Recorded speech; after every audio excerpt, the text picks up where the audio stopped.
বলেন হুয়া ইউতিবুনি ওয়া ইয়াসকিন ওয়া ইযা মারিদতু ফাহুয়া ইয়াশফিন। আল্লাহ সুবহানাহু ওয়া তাআলা বলেন, আমি তোমাদের পানি পান করাইয়ে দিই, আমি আল্লাহ পাক তোমাদের খাবার খাইয়ে দিই, আমি আল্লাহ পাক অসুখ দিই, আর আমি আল্লাহ পাক যেন অসুখ ভালো করি। এবার সকলকে বলতে হবে, আমরা ডান হাতে খাই না, আল্লাহ খাইয়ে দেয়। খাওয়াই কে? জোরে কথা বলুন। আপনারা সবাই বলছেন না, আমাকে উল্টা কথা বলতে হবে। দিলীপ ঘোষ খাওয়াই নাকি? অমিত শাহ খাওয়ায়, অভিষেক খাওয়ায়, অধীর চৌধুরী খাওয়ায়।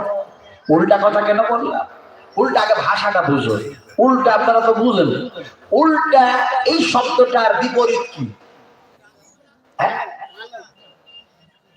কি ভালো টালো নদিয়া জেলার মানুষ। মানে এমন এক প্রশ্ন হয়ে গেছে যে উল্টা, উল্টার বিপরীত এটা কি? তাহলে এর উত্তর কি আসবে? আপনারা পাচ্ছেন না, আমি জবাব দিই আর আল্লাহ জবাব দিচ্ছেন কোরআন থেকে। তুমি জবাব শোনো, উল্টা কি জিনিস? এই যখন এটা হলো রাস্তা, এই রাস্তায় একটা 22 চাকার গাড়ি অথবা 28 চাকার একটা লরি, লরিটাকে ধরে ট্রাকটাকে ধরে উল্টা দেন, চাকাগুলোকে উঁচু দিকে করে দেন ওপর দিকে, গাড়ির বডিটাকে নিচু দিকে করে দিলেন। পৃথিবীর সমস্ত ড্রাইভারগুলিকে একত্রিত করুন, আর একত্রিত করার পর ড্রাইভার কটাকে বলো, তোমাদের যা অভিজ্ঞতা আছে, যা যোগ্যতা আছে, যা এক্সপেরিয়েন্স আছে, সব লাগিয়ে দাও, এই উল্টা গাড়িটাকে একটু রোডে চালায়া দেখাও। পারবে? পারবে? আল্লাহ পাক বলছেন, তোমরা যদি কোরআনের উল্টা চলো, নবীর উল্টা চলো, তাওহীদের উল্টা চলো, রিসালাতের উল্টা চলো, আমি আল্লাহর উল্টা চলো, এই বেআমাল মানুষগুলিকে আমি আল্লাহ পাক উল্টায়া দেব এবং চালায়াও দেব, হাঁটায়াও দেব। আল্লাহ পাক বলেন, أفمن يمشي مقيما على وجهه أحدا أمن يمشي سويا على صراط مستقيم। سبحان سبحان আল্লাহ পাক বলেন যে আমি সেই সমস্ত বেঈমান মানুষগুলিকে যারা দুনিয়ায় উল্টা চলেছে, তাদেরকে আমি উল্টায় দিব চেহারার উপরে, সেকেন্ড সুরাতের উপরে, মুখের উপরে ভর দিয়ে হাঁটাইয়া দিব, চালায় দিব। উম্মাহাতুল মুমিনিন আয়েশা সিদ্দিকা রাদিয়াল্লাহু তাআলা আনহা তিনি বলছেন, ইয়া রাসূলুল্লাহ, হে আল্লাহর রাসূল, মানুষগুলি যারা সিধা পায়ে চললো, সারা জীবন পায়ের উপরে ভর দিয়ে চললো, এই মানুষগুলি কেমনে কিয়ামতের মাঠে মুখের উপরে ভর দিয়ে হাঁটবে, চলবে? বিশ্বনবী বলেন, আয়েশা, অবশ্যই আল্লাহ পাক তার কুদরত কাজ করবে, মানুষগুলিকে অবশ্যই মুখের উপরে ভর দিয়ে যেন হাঁটায় দেবে। উল্টা, বুঝতে পারলেন তো? এরকম উল্টা আমরা সঠিকভাবে জবাব দিই। একটু জোরে বলুন, আমাদের কে খাওয়ান? আরো জোরে বলতে হবে, কে? পানিকে পান করা, অসুখ কে দেয়, অসুখ ভালো করে কে? সবকিছুরই মালিক যিনি, তার নাম হচ্ছে আল্লাহ। একটু জোরে বলুন, তার নাম, আরো জোরে বলুন। আল্লাহ বললেন, কি বললেন? এই বুঝলেন? আল্লাহ, আল্লাহ যখনই বললাম তখন বললাম কি? কোরআন তেলাওয়াত করলাম। যখনই দেখা যায় কোরআন তেলাওয়াত করব, সবাই মিলে আমরা তো নেকি পেয়ে যাব। রাসূলুল্লাহ বলেছেন, কোরআন তেলাওয়াতকারী কোরআন তেলাওয়াত করে যা নেকি পায়, কোরআন শ্রবণকারীরাও যেন তার সমতুল্য নেকি পেয়ে থাকে, আর তাদের উপরে রহমত বর্ষণ হয়। ফলে যেন আল্লাহ, এই শব্দটা হলো কোরআন। আল্লাহ পাক কোরআনের মধ্যে থেকে বলেন, আল্লাহু লা ইলাহা ইল্লাহু আল হাইয়ুল কাইয়্যুম। আমি আল্লাহ হলাম হাই, আমি কাইয়্যুম, আমি চিরন্তন, আমি চিরস্থায়ী, আমি অক্ষয়, আমি অমর, আমি আল্লাহ সুবহানাহু ওয়া তাআলা। আমার নাম হলো আল্লাহ। তোমরা আমাকে আল্লাহ বলে ডাকো। আমরা ডাকবো কাকে? কাকে ডাকবে? এই ওয়াজ করার কারণ কি জানেন? এই ওয়াজ করার কারণ হচ্ছে যে আজকে যে কোরআন আল্লাহ শব্দ আছে, আল্লাহ বলে ডাকো, সেই কোরআন যেন আপনাদেরকে পড়তে দেবে না। তার ষড়যন্ত্র তৈরি হয়েছে। ষড়যন্ত্র এরকম হয়েছে, সুপ্রিম কোর্ট থেকে অলরেডি আইন পাস হয়ে গেছে, শুধু সেটাকে লাগু করতে হবে, প্রচেষ্টা করতে হবে, বাস্তবায়ন করতে হবে। সেটা কি পাস হয়েছে? খেপারা কি না বলে, খেপারা কি না বলে। আমাদের ভারতে এক খেপার জন্ম হয়েছে, শোনাচ্ছি। আর সে খেপা আবার প্রধানমন্ত্রী। ওই খেপার নাম কি আপনারা জানেন? খেপা বলছে যে সমস্ত সমস্যার সমাধান হচ্ছে যেন রাম। আর কি বলছে?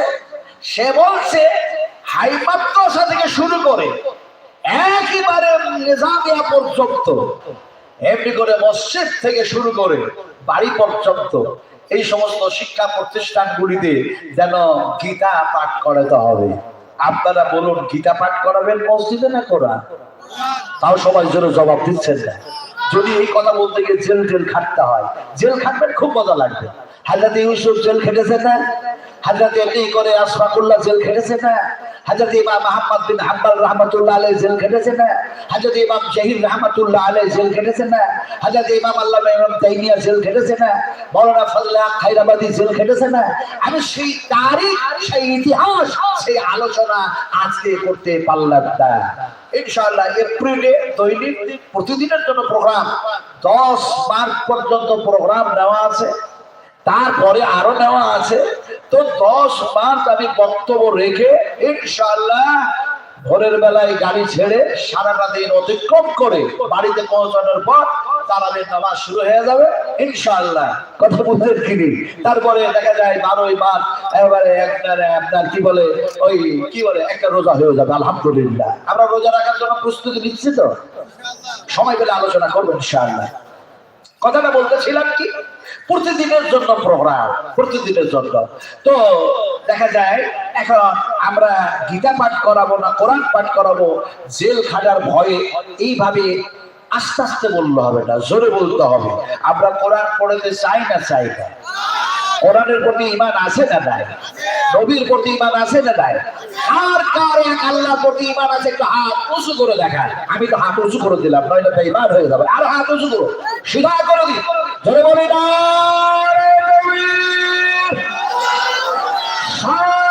ইসলাম, রব ইসলাম, আর কোরআনের আলো। হাত উঁচু করে, ভয়ে মরি। কেমন ভয়ে বলি? হাত উঁচু কত করলেন।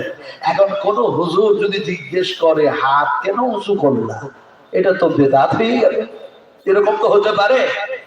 হাত উঁচু করার দলিল শোনো। বিশ্বনবী মুহাম্মদ রাসূলুল্লাহ সাল্লাল্লাহু আলাইহি ওয়াসাল্লাম হাজ্জাতুল বিদা সেই জীবনের শেষ হজে তিনি বক্তৃতা করতেন, সাহাবা কেরামেরা অগণিত সঙ্গে আছেন। বিশ্বনবী বক্তৃতা করতে গিয়ে যত কথা বলেছিলেন সেই দিন, তার মধ্যে নবীর কথা ছিল আল্লাহ ইহুদিদের উপরে লানাত বর্ষিত হোক, অভিশাপ নাজিল হয়ে যাক। কারণ ইহুদিরা দেখা যায় নবীদের যেন কবরগুলি ইবাদতের কারখানা বানিয়েছে। কথা বুঝেন? আল্লাহর হাবিব তারপরে যত কথা বলেছেন, তারপরে বলেন ও সাহাবায়ে কেরামেরা, আমি মুহাম্মদ সাল্লাল্লাহু আলাইহি ওয়াসাল্লামকে আল্লাহ পাক কোরআন দিয়েছেন, নবুয়ত দিয়েছেন, দ্বীনের দায়ী করে প্রেরণ করেছেন। আমি এসেছি সেই ইসলামটা তোমাদের কাছে পূর্ণভাবে পৌঁছে দিতে পেরেছি না পারি নাই? সাহাবীরা বলেন ইয়া রাসূলুল্লাহ, আপনি তিল তিল করে যেন ইসলাম আমাদের কাছে পৌঁছায় দিয়েছেন সম্পূর্ণভাবে। রাসূলুল্লাহ সাল্লাল্লাহু আলাইহি ওয়াসাল্লাম সেই সময় যেন আকাশের দিকে হাত উঁচু করলেন, আকাশের দিকে হাত উঁচু করে বললেন ইয়া রাব্বাল আলামিন, ইয়া রাহমার রাহিম, আপনি আমাকে দ্বীনের দায়ী করে যেন পাঠিয়েছিলেন, ইসলামের দাওয়াত যেন দিয়েছি, দ্বীনের দাওয়াত দিয়েছি তোমার বান্দা বান্দীদের কাছে। আর আমার সাহাবীরা সাক্ষী দিল, আল্লাহ আপনিও সাক্ষী থেকে যান যে আপনার দ্বীনের কথা মানুষের কাছে পৌঁছে দিয়েছি। রাসূলুল্লাহ ওই যে হাত উঁচু করলেন, হাত আকাশের দিক থেকে নিচু করলেন, আর নিচু করার যত্ন হয়েছে, সঙ্গে সঙ্গে যেন আয়াত নাযিল হয়ে গেল, আল-ইয়াওমা আকমালতু লাকুম দীনাকুম ওয়া আতমামতু আলাইকুম নি'মাতি রাদিতু লাকুমুল ইসলাম দীনা। নিয়ামত দিন ইসলাম সব পরিপূর্ণ করে দিলাম, আমি আল্লাহ পাক যেন রাজি আর খুশি হয়ে গেলাম, সন্তুষ্ট হয়ে গেলাম, সাক্ষী উঠিয়ে গেলাম। আমার ভাইরা, বিশ্বনবী মুহাম্মদ সাল্লাল্লাহু আলাইহি ওয়াসাল্লামের এই কথা যদি জানতে চান তাহলে মাওলানা শফিউর রহমান আল মুবারাকপুরীর কিতাব পড়ুন, ইনশাআল্লাহ পেয়ে যাবেন। ওবাইদুল্লাহ আল মুবারাকপুরী তিনারও কিতাব পড়ুন, ইনশাআল্লাহ পেয়ে যাবেন। আলোচনা করছিলাম কি? আলোচনা করতেছিলাম আমরা গীতা পাঠ করাবো না কোরআন পাঠ করাবো। আরেকবার বলুন, কি পাঠ করাবো? কোরআন পাঠ করাবো। এখন দেখা যায় আমি একটা শব্দ বলেছি, খ্যাপাদের জন্ম হয়েছে। খ্যাপা, খ্যাপা শব্দ বুঝুন তো আপনারা? কতগুলো খ্যাপা হয়? হ্যাঁ, অনেক। এই তো ফেল করলেন, পরীক্ষায় পাস করতে পারলেন না। অনেক রকমের খ্যাপা হয়। এটা খ্যাপা হয় দুই ধরনের, একটা একেবারে ম্যাট, একেবারে পাগল, আর একটা ম্যাট হয়, একটা খ্যাপা হয় পাগল হয়। এরকম কোন সময় ঠিক বলছে, কোন সময় ভুল বলছে। ওই যে যেমন আমার খ্যাপার জন্ম হয়েছে, আর প্রধানমন্ত্রী কোন সময় যেন বললো এক হাতে কোরআন আর এক হাতে কম্পিউটার মুসলমানের হাতে দেখতে চায়, আবার এক সময় বলছে গীতা পাঠ করতে হবে। এই যে খ্যাপার কাজ, কোন সময় ঠিক কোন সময় ভুল। এখন এই দুই খ্যাপার আমি কেমন করে বুঝাবো আপনাদেরকে? ওই দিকে একটা খ্যাপা দাঁড়িয়ে আছে, তোমরা ওইদিকে চেয়ে দেখছো না, এটা এক্সাম্পল দিচ্ছি, তোমরা যে কোন খ্যাপার খ্যাপা। আরে ওই দিকে একটা খ্যাপা, এটা এক্সাম্পল দিচ্ছি। ওই দিকে একটা খ্যাপা দাঁড়িয়ে আছে উলঙ্গ হয়ে, আর ওই দিকে একটা খ্যাপা দাঁড়িয়ে আছে গামছা পরে। এখন দুই খ্যাপার মধ্যে দিয়ে এক পুলিশের মাথায় টুপিটা বেরিয়ে চলে যাচ্ছে, তো ন্যাংটা খ্যাপাকে গামছা পরা খ্যাপা বলছে সালাম দে, সালাম দে। পুলিশের চলে যাচ্ছে, সালাম দে। এখন ন্যাংটা খ্যাপা বলছে আমার পরনে কাপড় নেই, কেমন করে সালাম দেবো? তোর পরনে কাপড় আছে, তুই সালামটা দে। তুই যে কত বড় ম্যাচ, নিজের পরনের গামছাটা খুলে দিয়ে ওর দিকে ছুড়ে দিল, আর বলছে গামছা তাড়াতাড়ি করে পড়তে, পুলিশ সাহেব সালাম দে। ও কত বড় খ্যাপা, গামছাটা পরে যদি সালাম দেয় তবু তো একটা হয়, গামছা না পরে হাতে গামছা ধরে কম্প্রেশন শুরু করলো, প্রতিযোগিতা শুরু করলো। বলছে তুইও খ্যাপা আমিও খ্যাপা, তুই উলঙ্গ আমিও উলঙ্গ, তুই আগে সালাম দিবি না আমি আগে সালাম দিব। প্রতিযোগিতা হতে থাকলো, পুলিশ সাহেব পেরিয়ে চলে গেল, সালাম দেওয়াও হলো না, সালামের উত্তরও পেল না। আল্লাহর পক্ষ থেকে তাদের ভাগ্যে আল্লাহর রহমতটা জুটলো না। এরকম যে কত খেপার জন্ম হয়েছে। আমাদের দেখা যায় চীনের গভর্নমেন্ট খেপা, এ খেপামো করলো বলে চন্দ্রে কিছু পাঠিয়ে দাও, চাঁদে পাঠিয়ে দিল। তারপরে দেখা যায় রাশিয়া বলে আমি দুর্বল খেপা নয়, সেও যেন দেখা যায় সেও যেন চন্দ্রে কিছু পাঠালো। আমেরিকা বললো আমি সবচেয়ে বড় খেপা, ও পাঠিয়ে দিল। আমাদের ভারতের খেপা চা বলা কেটলিওয়ালা, এই 600 কোটি টাকা খরচা করে এও যেন পাঠালো। কোথায় পাঠালো? চন্দ্রের যেন দক্ষিণ মেরুতে পাঠাইয়া দিল। সাংবাদিক জিজ্ঞেস করলো এত টাকা খরচা করে সেখানে পাঠাবার যুক্তি কি হয়? উত্তর দিল সূর্যের কিরণ হচ্ছে উত্তপ্ত, সেই কত দূরে সূর্য, সেই সূর্যের কিরণ যখন জমিনে পড়ে জমিনের মাটি উত্তপ্ত হয়ে যায় আর শুধু পায়ে চলাও মুশকিল হয়ে যায়। ফলে ওই সূর্যের কিরণ চন্দ্রে যেন পড়ে, আর সূর্যের কিরণ হচ্ছে ঠান্ডা। ফলে দুইটা কিরণকে টেনে হেঁচড়ে নিয়ে আসবো, ল্যাবরেটরিতে বসবো, রিসার্চ করবো বিভিন্ন কেমিক্যাল দিয়ে, আর সেটাকে আমরা গ্যাসে পরিণত করব। দুনিয়ার গ্যাস বারবার শেষ হচ্ছে, রান্না বান্না করতে গিয়ে ওই গ্যাস আর শেষ হবে না কখনো, তাই যেন সেখানে পাঠানো হয়েছে। কত বড় খেপা, কত বড় খেপা। এই খেপাদের জবাব আল্লাহ কোরআনে দিয়েছেন, আমি আয়াতগুলি পড়বো, আগে শুনুন। তারপরে দেখা যায় এবার মিডিয়া জিজ্ঞেস করলো বলে আর কি? বলে চন্দ্রে আছে অনেক ভালো ভালো খনিজ পদার্থ, সেইগুলি নিয়ে আসবো, যে মোবাইলের পার্টস তৈরি করবো, মোবাইলের পার্টস। এই নেট ভালো পরিষেবা দিচ্ছে না, এই নেট যেন দেখা যায় ভালো চলছে না। চন্দ্র অনেক উঁচুতে আছে, ফলে সেখানকার খনিজ পদার্থ এনে যদি মোবাইলের পার্টস তৈরি করা যায়, ভালো যেন পরিষেবা দেবে, সুন্দর সুন্দর যেন জিনিস পাওয়া যাবে, মোবাইল কোনো সময় বন্ধ হবে না, নেট ফেল করবে না। এখানে মধ্যখানে একটা কথা জিজ্ঞেস করব। আচ্ছা বলুন, এই মোবাইল যে মানুষের হাতে তুলে দেওয়া হয়েছে, এই মোবাইল নাকি সব আছে, মোবাইল নাকি সব পাওয়া যায়, অনলাইনে নাকি সব পাওয়া যায়, অনলাইনে সব পাওয়া যায়, সব পাওয়া যায়, ওরা বলছে সব পাওয়া যায়। এখন দেখা যায় অনলাইনে যদি সব পাওয়া যায় তো मैं চ্যালেঞ্জ करता हूं, मैं চ্যালেঞ্জ करता हूं, मैं চ্যালেঞ্জ करता हूं, যদি সব যদি অনলাইনে মোবাইলের মাধ্যম দিয়ে পাওয়া যায়, তার মোবাইলের ভিতরে যদি সব কিছু আছে, তাহলে আমি দেখতে চাই অনলাইনে আমাকে এক্ষুনি দেখায় দাও আমার ডান হাতে আমলনামা না বাম হাতে আমলনামা, অনলাইনে আমি দেখতে চাই। দেখাতে পারবে মোবাইল? পারবে? পারবে না। যেহেতু পারবে না, সেহেতু মানুষের কথা হচ্ছে মিথ্যা, আল্লাহর কথা হচ্ছে সত্য। আল্লাহ পাক বলেন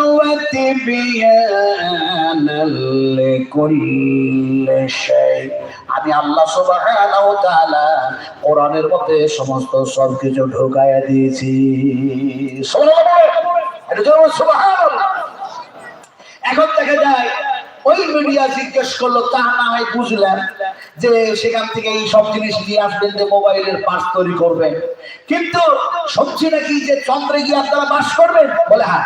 বলে চন্দ্রে বাস করতে গেলে তো অক্সিজেনের প্রয়োজন। বলে অক্সিজেনের প্রয়োজন, তাই চাঁদের মাটিতে গাছ লাগিয়েছে। বলে কিসের গাছ লাগিয়েছে? টমেটোর গাছ। আর কোনো গাছ পেল না, টমেটোর গাছ লাগিয়েছে। বলে আর কি লাগাচ্ছে? বলে লাগিয়েছি একটা ভিন্ডির গাছ। আপনারা ভিন্ডি বলেন না ঢেঁড়স? হ্যাঁ, দুই বলে, ভিন্ডি ঢেঁড়স দুটোই বলেন। আর আমরা দুটোই বলি না। আমরা ঝাড়খণ্ডের মানুষ, বিহারের মানুষ, ভিন্ডি বলি না, ঢেঁড়সও বলি না, আমরা বলি রামপুল্লার গাছ, রামপুল্লার গাছ। কথা বুঝলেন কি? এখন সেই গাছ যেন লাগিয়েছে, এখন ওই গাছ লাগিয়ে নাকি অক্সিজেন পাবে। আমি যেন দেখা যায় খেপাদের গল্পটা শোনালাম, এবার আল্লাহ তাদের কথা শোনাচ্ছেন, শুনুন ভালো করে। আল্লাহ পাক বলেন, শোনো, এই জ্ঞান দিয়েছি, দিয়েছি, এই যেমন ইলম এই জন্যই দিই নাই, এই জ্ঞানটা এই জন্য দেই নাই যে তোমরা পাগলামি করবে। আল্লাহ পাক বলেন, ওয়া মা উতিতুম মিনাল ইলমি ইল্লা কালিলা। জ্ঞান দিয়েছি যত সামান্য, আর জ্ঞান পাওয়ার পরে, ইলম পাওয়ার পরে তোমরা রকেট আবিষ্কার করলে, জাহাজ আবিষ্কার করলে, অগ্নি ক্ষেপণাস্ত্র আবিষ্কার করলো, সব ঠিক, কিন্তু আমার জমিনে তোমরা পাগলামি করতেছো কেন? এই সূর্য চন্দ্র এইগুলি কি বানিয়েছি ওই গ্যাস ফ্যাস বানাবার জন্য, মোবাইলের পাস বানাবার জন্য? পাগলামি করতেছো। আল্লাহ তার জবাব দিচ্ছেন কিভাবে, শুনুন। হুয়াল্লাযী জাআলাস শামসা জিয়াআন ওয়াল কামারা নূরান ওয়া কাদ্দারাহু মানাযিলা লিতা'লামু আদাদাস সিনিনা ওয়াল হিসাবা মা খালাকাল্লাহু যালিকা ইল্লা বিল হক ইউফাসসিলুল আয়াতি লিকাওমি ইয়া'লামুন। সুবহানাল্লাহ, সুবহানাল্লাহ। আল্লাহ পাক বলেন, ওয়াল্লাযী জাআলাস শামসা জিয়াআন ওয়াল কামারা নূরান ওয়া কাদ্দারাহু। আল্লাহ পাক বলছেন, এই সূর্য সৃষ্টি করলেন, সূর্যের যে কিরণ তৈরি করলেন, এই সূর্যের কিরণ চন্দ্রের উপরে রাখে, চন্দ্রটাকে আলোকিত করি, আর এগুলি দিয়ে যেন দেখা যায় তোমাদের কল্যাণের জন্যই বানানো হয়েছে, তোমাদের উপকারের জন্য করেছে, সৃষ্টি করেছি। আর তার মানে হচ্ছে এগুলি কেন বানিয়েছি জানো? আদাদাস সিনিনা ওয়াল হিসাবা, এ দিয়ে তোমরা দিন গণনা করবে, সপ্তাহ গণনা করবে, মাস গণনা করবে, বৎসর গণনা করবে। মা খালাকাল্লাহু যালিকা ইল্লা বিল হক, বেকার বেকার বানাই নাই, ওয়াহিদুক ওয়াহিদুক বানাই নাই, বিশ্ব মানবের কল্যাণের জন্য এগুলি সৃষ্টি করা হয়েছে। ইউফাসসিলুল আয়াত, আর এগুলি হলো আমার নিদর্শন বলি। এই নিদর্শন বলিগুলি দেখো, আর আমি এক আল্লাহর সামনে মাথা নত করে দাও, আমি এক আল্লাহর তোমরা গোলামি করো, পাগলামি করো না। আল্লাহ পাক জবাব দিলেন। আলোচনা করছিলাম কি? খাবারের কথা বলতে গিয়ে এত লম্বা এই দিকে চলে এসেছি। এক্সাম্পল কি দিচ্ছিলাম? ডাক্তার বলল, তুমি কি খাবার খাও যে এত মোটা হয়েছ? কি খাবার খাও? তো ফ্যাট মানুষটা বলল, স্যার সকালবেলা হলে আগে 8টা রুটি খায়। ডাক্তার বলল, সর্বনাশ, যে সকালবেলা হলে যদি 8টা রুটি খায় তাহলে তো বড় মুশকিল। নবী সাহেব কয়টা খাবার খেতেন? নবী সাহেব কিরকম খাবার খেতেন জানি না। হায় হায় হায় হায়। সেদিন পশ্চিমবঙ্গের মুখ্যমন্ত্রী বলছেন আসসালামু আলাইকুম, আসসালামু আলাইকুম। যেহেতু তিনি একটু অন্য কাস্টের মানুষ, আসসালামু আলাইকুম ওয়া রাহমাতুল্লাহি ওয়া বারাকাতুহু, কিন্তু আসসালামু আলাইকুম। যাক, তারপরে তিনি বললেন আমি যখন অফিসে যাই আমার টিফিনটাও আমি সরকারের পয়সায় খাই না, আমার নিজের পয়সায় আমি খাই। কিন্তু রাসূল আকরাম সাল্লাল্লাহু আলাইহি সাল্লাম তিনি খাবার খেতেন কেমন? আল্লাহর হাবিব তিনি বলেন আল্লাহ পাক বিজয়কে ভালোবাসেন, তার জন্যই দেখা যায় আল্লাহ সুবহানাহু ওয়া তাআলা এমনি করে বিজয় ভালোবাসেন, মহব্বত করেন। তার জন্য দেখা যায় মাগরিবের 3 রাকাত ফরজ নামাজ বিজয়, বেতন নামাজগুলি বিজয়। আর দেখা যায় আমি মুহাম্মদ রাসূলুল্লাহ সাল্লাল্লাহু আলাইহি ওয়াসাল্লাম বিজয় খাবার খাই। নবী যখন খাবার খেতেন হয় 1টি খেজুর নইলে 3টি খেজুর, থাকলে খেতে, আর যদি না থাকতো 1টি দিয়ে যথেষ্ট। কথা বলতেছিলাম বিশ্ব নবী মুহাম্মদ রাসূলুল্লাহ সাল্লাল্লাহু আলাইহি ওয়াসাল্লাম বললেন খাবার যেন বিজর খায় আমি এমনি ভাবে। মুমিনেরা খাবার খায়, মুসলমান খাবার খায়, 3টা আতুরিতে খাবার খায়। কাফের যারা বেঈমান যারা তারা যেন দেখা যায় যেন 7 আতুরিতে খাবার খায়। তার মানে নাভি থেকে নিয়ে হলকম পর্যন্ত খাবার খায় আর হেউ হেউ করে ঢেকুর ছাড়ে। কথা বুঝেন কিনা? এখন আল্লাহর হাবিব যেন বিশ্ব নবী মুহাম্মদ রাসূলুল্লাহ সাল্লাল্লাহু আলাইহি সাল্লাম খাবার শুধু খেলেন না, খাবার খাওয়ার পরে দোয়া পড়েন। আপনারা পড়েন না সেই দোয়া? এই পড়েন না? পড়েন কি দোয়া পড়েন? আলহামদুলিল্লাহ আত্তাছে, শুধু আত্তাছে আলহামদুলিল্লাহ আলহামদুলিল্লাহ, শুধু এরকম দোয়া না। বিশ্বনবী বলেছেন সুন্নতি ফালাইসা মিন্নি। আল্লাহ রাসূল যেন বললেন যারা আমার সুন্নাত মাফিক, যারা জীবন বাস্তবায়ন করে, আমার সুন্নাত মোতাবেক যারা নিজে পরিচালিত হয় অপরদেরও পরিচালিত করে, আর দেখা যায় ওরা হলো আমার উম্মত। আর যারা আমার সুন্নাতকে তার করে দেয়, আমার সুন্নাতকে ছেড়ে দেয়, আল্লাহ রাসূল বলেন খারাপ হয়ে করো, দেখা যায় তারা যেন আমার উম্মত থেকে বাইর হয়ে যায়। এখন আপনি শুধু আলহামদুলিল্লাহ পড়ে নবীর সুন্নাত আদায় করতে পারলেন না। বিশ্ব নবী খাবার খেয়েছেন, খাবার খাওয়ার পরে দোয়া কি বললেন শোনো। যদি আমরা আলহামদুলিল্লাহ পড়ি কিংবা আলহামদুলিল্লাহ হিল্লাযি আতাবানি ওয়া সাকানি ওয়া জাআলানি মিনাল মুসলিমিন পড়ি, কিন্তু বিশ্ব নবী কি করেছেন শোনো। আল্লাহর নবী যেন সেই খেজুর খেলেন, খাবার খেলেন, খাওয়ার পরে নবী দোয়া বললেন আলহামদুলিল্লাহি হামদান কাসীরান তাইয়িবান মুবারাকান ফি গায়রা মাকফিয়া ওয়ালা মুআদ্দিয়া ওয়ালা মুস্তাগনান আনহু রব্বানা। বুখারী শরীফের মধ্যে দোয়া এসেছে, হাদিসে বুখারী শরীফের মধ্যে এসেছে রাসূল আকরাম সাল্লাল্লাহু আলাইহি ওয়াসাল্লাম এই দোয়া যেন করলেন। আমরা এই দোয়াটা জানি তো নাকি ভাই? এই দোয়া জানি তো? তাহলে কালকে মাদ্রাসায় ভর্তি হয়, এই মাদ্রাসায় শেখার জন্য ভর্তি হয়। কুল হাল ইয়াস্তাবিল্লাযীনা ইয়া'লামুনা ওয়াল্লাযীনা লা ইয়া'লামুন। শিক্ষিত মানুষ আর অশিক্ষিত মানুষ কখনো সমান হয় না। কথাটা বলতেছিলাম কি, এখন ডাক্তার বললেন বাবা তুমি সকালবেলা হলেই যদি 8টা রুটি খাও তো দুপুর বেলা হতে তো অনেক দেরি, দুপুর বেলায় কটা খাও? তো কটা মানুষটা বলছে দুপুর বেলা 1টা খায়, বলে রাত হলে কটা খাও? তো 4টা খায়। এখন আপনারা সব জ্ঞানী মানুষ বসে আছেন, হিসাব করে বলুন তো 3 8 রুটি খেলো কয়টা? হ্যাঁ 24টা রুটি খেয়েছে। ডাক্তার বলল তোমার শরীরে যদি পরিবর্তন চাও তাহলে খাবারের অঙ্কটা কমায় দাও। স্যার খাবো কতটা আর কমাবো কতটা? ডাক্তার বলল 24টার মধ্যে 12টা খাও আর 12টা বাদ দাও। এখন শুধু 12টা রুটি খাই তারপরও পরিবর্তন নাই। আবার যেন দ্বিতীয়বার ডাক্তারের কাছে গেছে, স্যার কোনো পরিবর্তন নাই, চাকার তাই। ডাক্তার বললেন খাচ্ছ কয়টা? বলে 12টা। বলে 12টা থেকে 6টা রুটি কমাও আর 6টা খাও। শুধু 6টা রুটি খায় তারপরও পরিবর্তন নাই। তৃতীয়বার আবার ডাক্তারের কাছে গেছে, একটু মেজাজ দেখিয়ে মোটা মানুষটা বলছে আপনি ডাক্তার না ফাক্তার? ডাক্তার বলছে কেন কি এইভাবে মেজাজ গরম করে কথা বলো কেন? এমন সময় দেখা যায় মেজাজ যদি গরম হয়, কাউরি যদি মেজাজ গরম হয়, রাগ যদি হয়, করবেনটা কি? এই কি করবেন? আল্লাহ রাব্বুল আলামিন বলছেন শোনো, ওয়াল কাযিমিনাল গায়যা ওয়াল আফিআনিন নাস। এই মানুষ, তোমাদের রাগ তোমরা কন্ট্রোল করো, তোমাদের যেন রাগ কন্ট্রোল করো, গুসা কন্ট্রোল করো। বিশ্ব নবী বললেন কিভাবে রাগ কন্ট্রোল করবে? রাগ যদি হয় তাহলে কি করো? জমিনে বসে যাও, এরপরে যদি রাগ কন্ট্রোল না হয় উজু করে নাও, এরপরে যদি রাগ কন্ট্রোল না হয় এক গ্লাস পানি পান করে নাও, তারপরে যদি রাগ কন্ট্রোল না হয় তাহলে তুমি মাটির মানুষ, মাটিতে শুয়ে যাও। সুবহানাল্লাহ, সুবহানাল্লাহ। কারো যদি মাথা গরম হয়, রাগ যদি হয় এই সময়, কোন সময়, তাহলে এই প্রসেসটাই বিশ্ব নবী বলেছে। এখন ডাক্তার বললেন এত মেজাজ দেখে কথা বলছো কেন? বলে ডাক্তার বললে যে মেজাজ দেখাও না, তোমারে সত্য কথা জিজ্ঞেস করছি, খাচ্ছ কয়টা রুটি? বলে স্যার আপনার কথা মোতাবেক মাত্র 6টা রুটি খাচ্ছি, তার বেশি খাই না। ডাক্তার বলে সত্য কথা বলো, সত্য কথা। বলে 100% সত্য কথা বলছি, 6টা বেশি রুটি খাই না।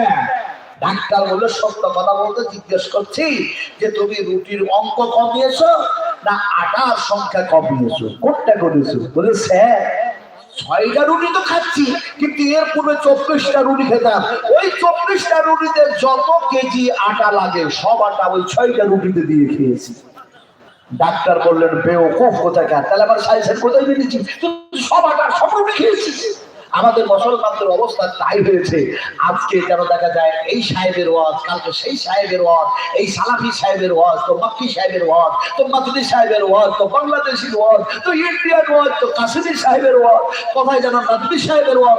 কত যে ওয়াজ শুনতেছি, কিন্তু শোনার পরে, বলার পরে 100% যদি আমল করতাম তাহলে পরে হযরত ওমরের মতো, হযরত আবু বকরের মতো, হযরত উসমান গনির মতো, হযরত আবু তালহার মতো, হযরত খালিদ বিন ওলীদের মতো, হযরত হাত্তার মতো, হযরত আবু হুরায়রার মতো, তিনাদের মতো আমাদের যেন ইমাম তৈরি হতো, আমাদের কৃষ্টি কালচার তাহযীব তামাদ্দুন তৈরি হতো, যদি কোরআনের আলোতে আমরাও নিজকে যাতে এইভাবে যদি তৈরি করতে পারতাম। আল্লাহ সুবহানাহু ওয়া তাআলা বলেন বিশ্ব মানবের কল্যাণের জন্য, পৃথিবীর মানুষগুলির জন্য সর্বশ্রেষ্ঠ যেন কিতাব আমি দান করলাম, উত্তম উৎকৃষ্ট কিতাব দান করলাম, শ্রেষ্ঠ পেটার কিতাব দান করলাম। এই কিতাবের নাম হলো কোরআনুল কারীম। এই কোরআন যদি আপনি খুলেন তাহলে সর্বপ্রথম কি পাবেন দেখি বলতে পারেন কিনা? সর্বপ্রথম কি পাওয়া যাবে? হ্যাঁ, এমনি করে দেখা যায় কোরআন যেমনি খুললেন, খোলার সঙ্গে সঙ্গে আপনি পেয়ে যাবেন বিসমিল্লাহির রহমানির রহিম। বিসমিল্লাহির রহমানির রহিম। রাসূল আকরাম সাল্লাল্লাহু আলাইহি ওয়াসাল্লাম বলেন হর কাম কে পহলে বিসমিল্লাহ কহা লিয়া করো। এখন দেখা যায় একটা মানুষ আমাদের জিজ্ঞেস করছে, বিয়ারে হুজুর আমরা যখন বিড়ি খাবো, বিড়ি পান করবো, বিসমিল্লাহ বলে খাবো না কি করবো? যেহেতু নবী সাহেব বলেছেন, নবী সাহেব একটা আমি শব্দ বাড়াইয়া দিলাম, আপনারা নবী সাহেব বললাম বলে দুঃখ টুকু করছেন না তো? কারণ নবীর নাম শুধু নবী না, শুধু মুহাম্মদ না, আহমদ না, সাল্লাল্লাহু আলাইহি সাল্লাম, তিনার নাম সাহেবও বটে। সুবহানাল্লাহ। যেমন কোরআনের আয়াত থেকে বলা হয়েছে মা দাল্লা সাহিবুকুম ওয়া মা গাওয়া ওয়া মা ইয়ানতিকু আনিল হাওয়া। আল্লাহ রাব্বুল আলামিন বলেন তোমাদের কাছে এমন এক রাসূল প্রেরণ করলাম যাকে আমি সাহেবে লাকাব দান করলাম। সুবহানাল্লাহ, সুবহানাল্লাহ। একটা ঘটনা শোনো, তারপরে আমি এই বিসমিল্লাহির রহমানির রহিমের তাফসীর করব ইনশাআল্লাহ। ঘটনা হচ্ছে এরকম, রাসূল আকরাম সাল্লাল্লাহু আলাইহি ওয়াসাল্লাম বসে আছেন, সাহাবারা সামনে সামনে কিছু সাহাবী বসে আছে, আল্লাহর রাসূল কিছু দ্বীনে আলোচনা করছেন। বলুন সুবহানাল্লাহ। সুবহানাল্লাহ কি জিনিস? এই সুবহানাল্লাহ কি জিনিস? তাসবিহ জিকিরটা অন্য কিছু। কি বলুন, কি এক আশ্চর্য মানুষ। সুবহানাল্লাহ বুঝি না, সুবহানাল্লাহ কি বুঝে? সালাত দিলাম ডান দিকে বাম দিকে, আর আল্লাহু আকবার বললাম, আস্তাগফিরুল্লাহ বললাম, তারপরে সুবহানাল্লাহ সুবহানাল্লাহ, তারপরেই যেন দেখা যায় সুবহানাল্লাহ সুবহানাল্লাহ সুবহানাল্লাহ বললেন। কিন্তু যখন আপনি সুবহানাল্লাহ পড়ছেন তখন আপনার জ্ঞান, গরিমা, বিবেক, বিবেচনা, আপনার সেন্স, আপনার আকৃতি, আপনার ধ্যান, আপনার ধারণা, আপনার নিয়ম সমস্ত সবকিছু হয়ে গেল আল্লাহমুখী। আর যারা বলছেন সে সময় সুবহানাল্লাহ শুধু জিকির না, তাসবিহ নয়, সুবহানাল্লাহ যত করবেন ততবার কোরআন তেলাওয়াত করা হবে।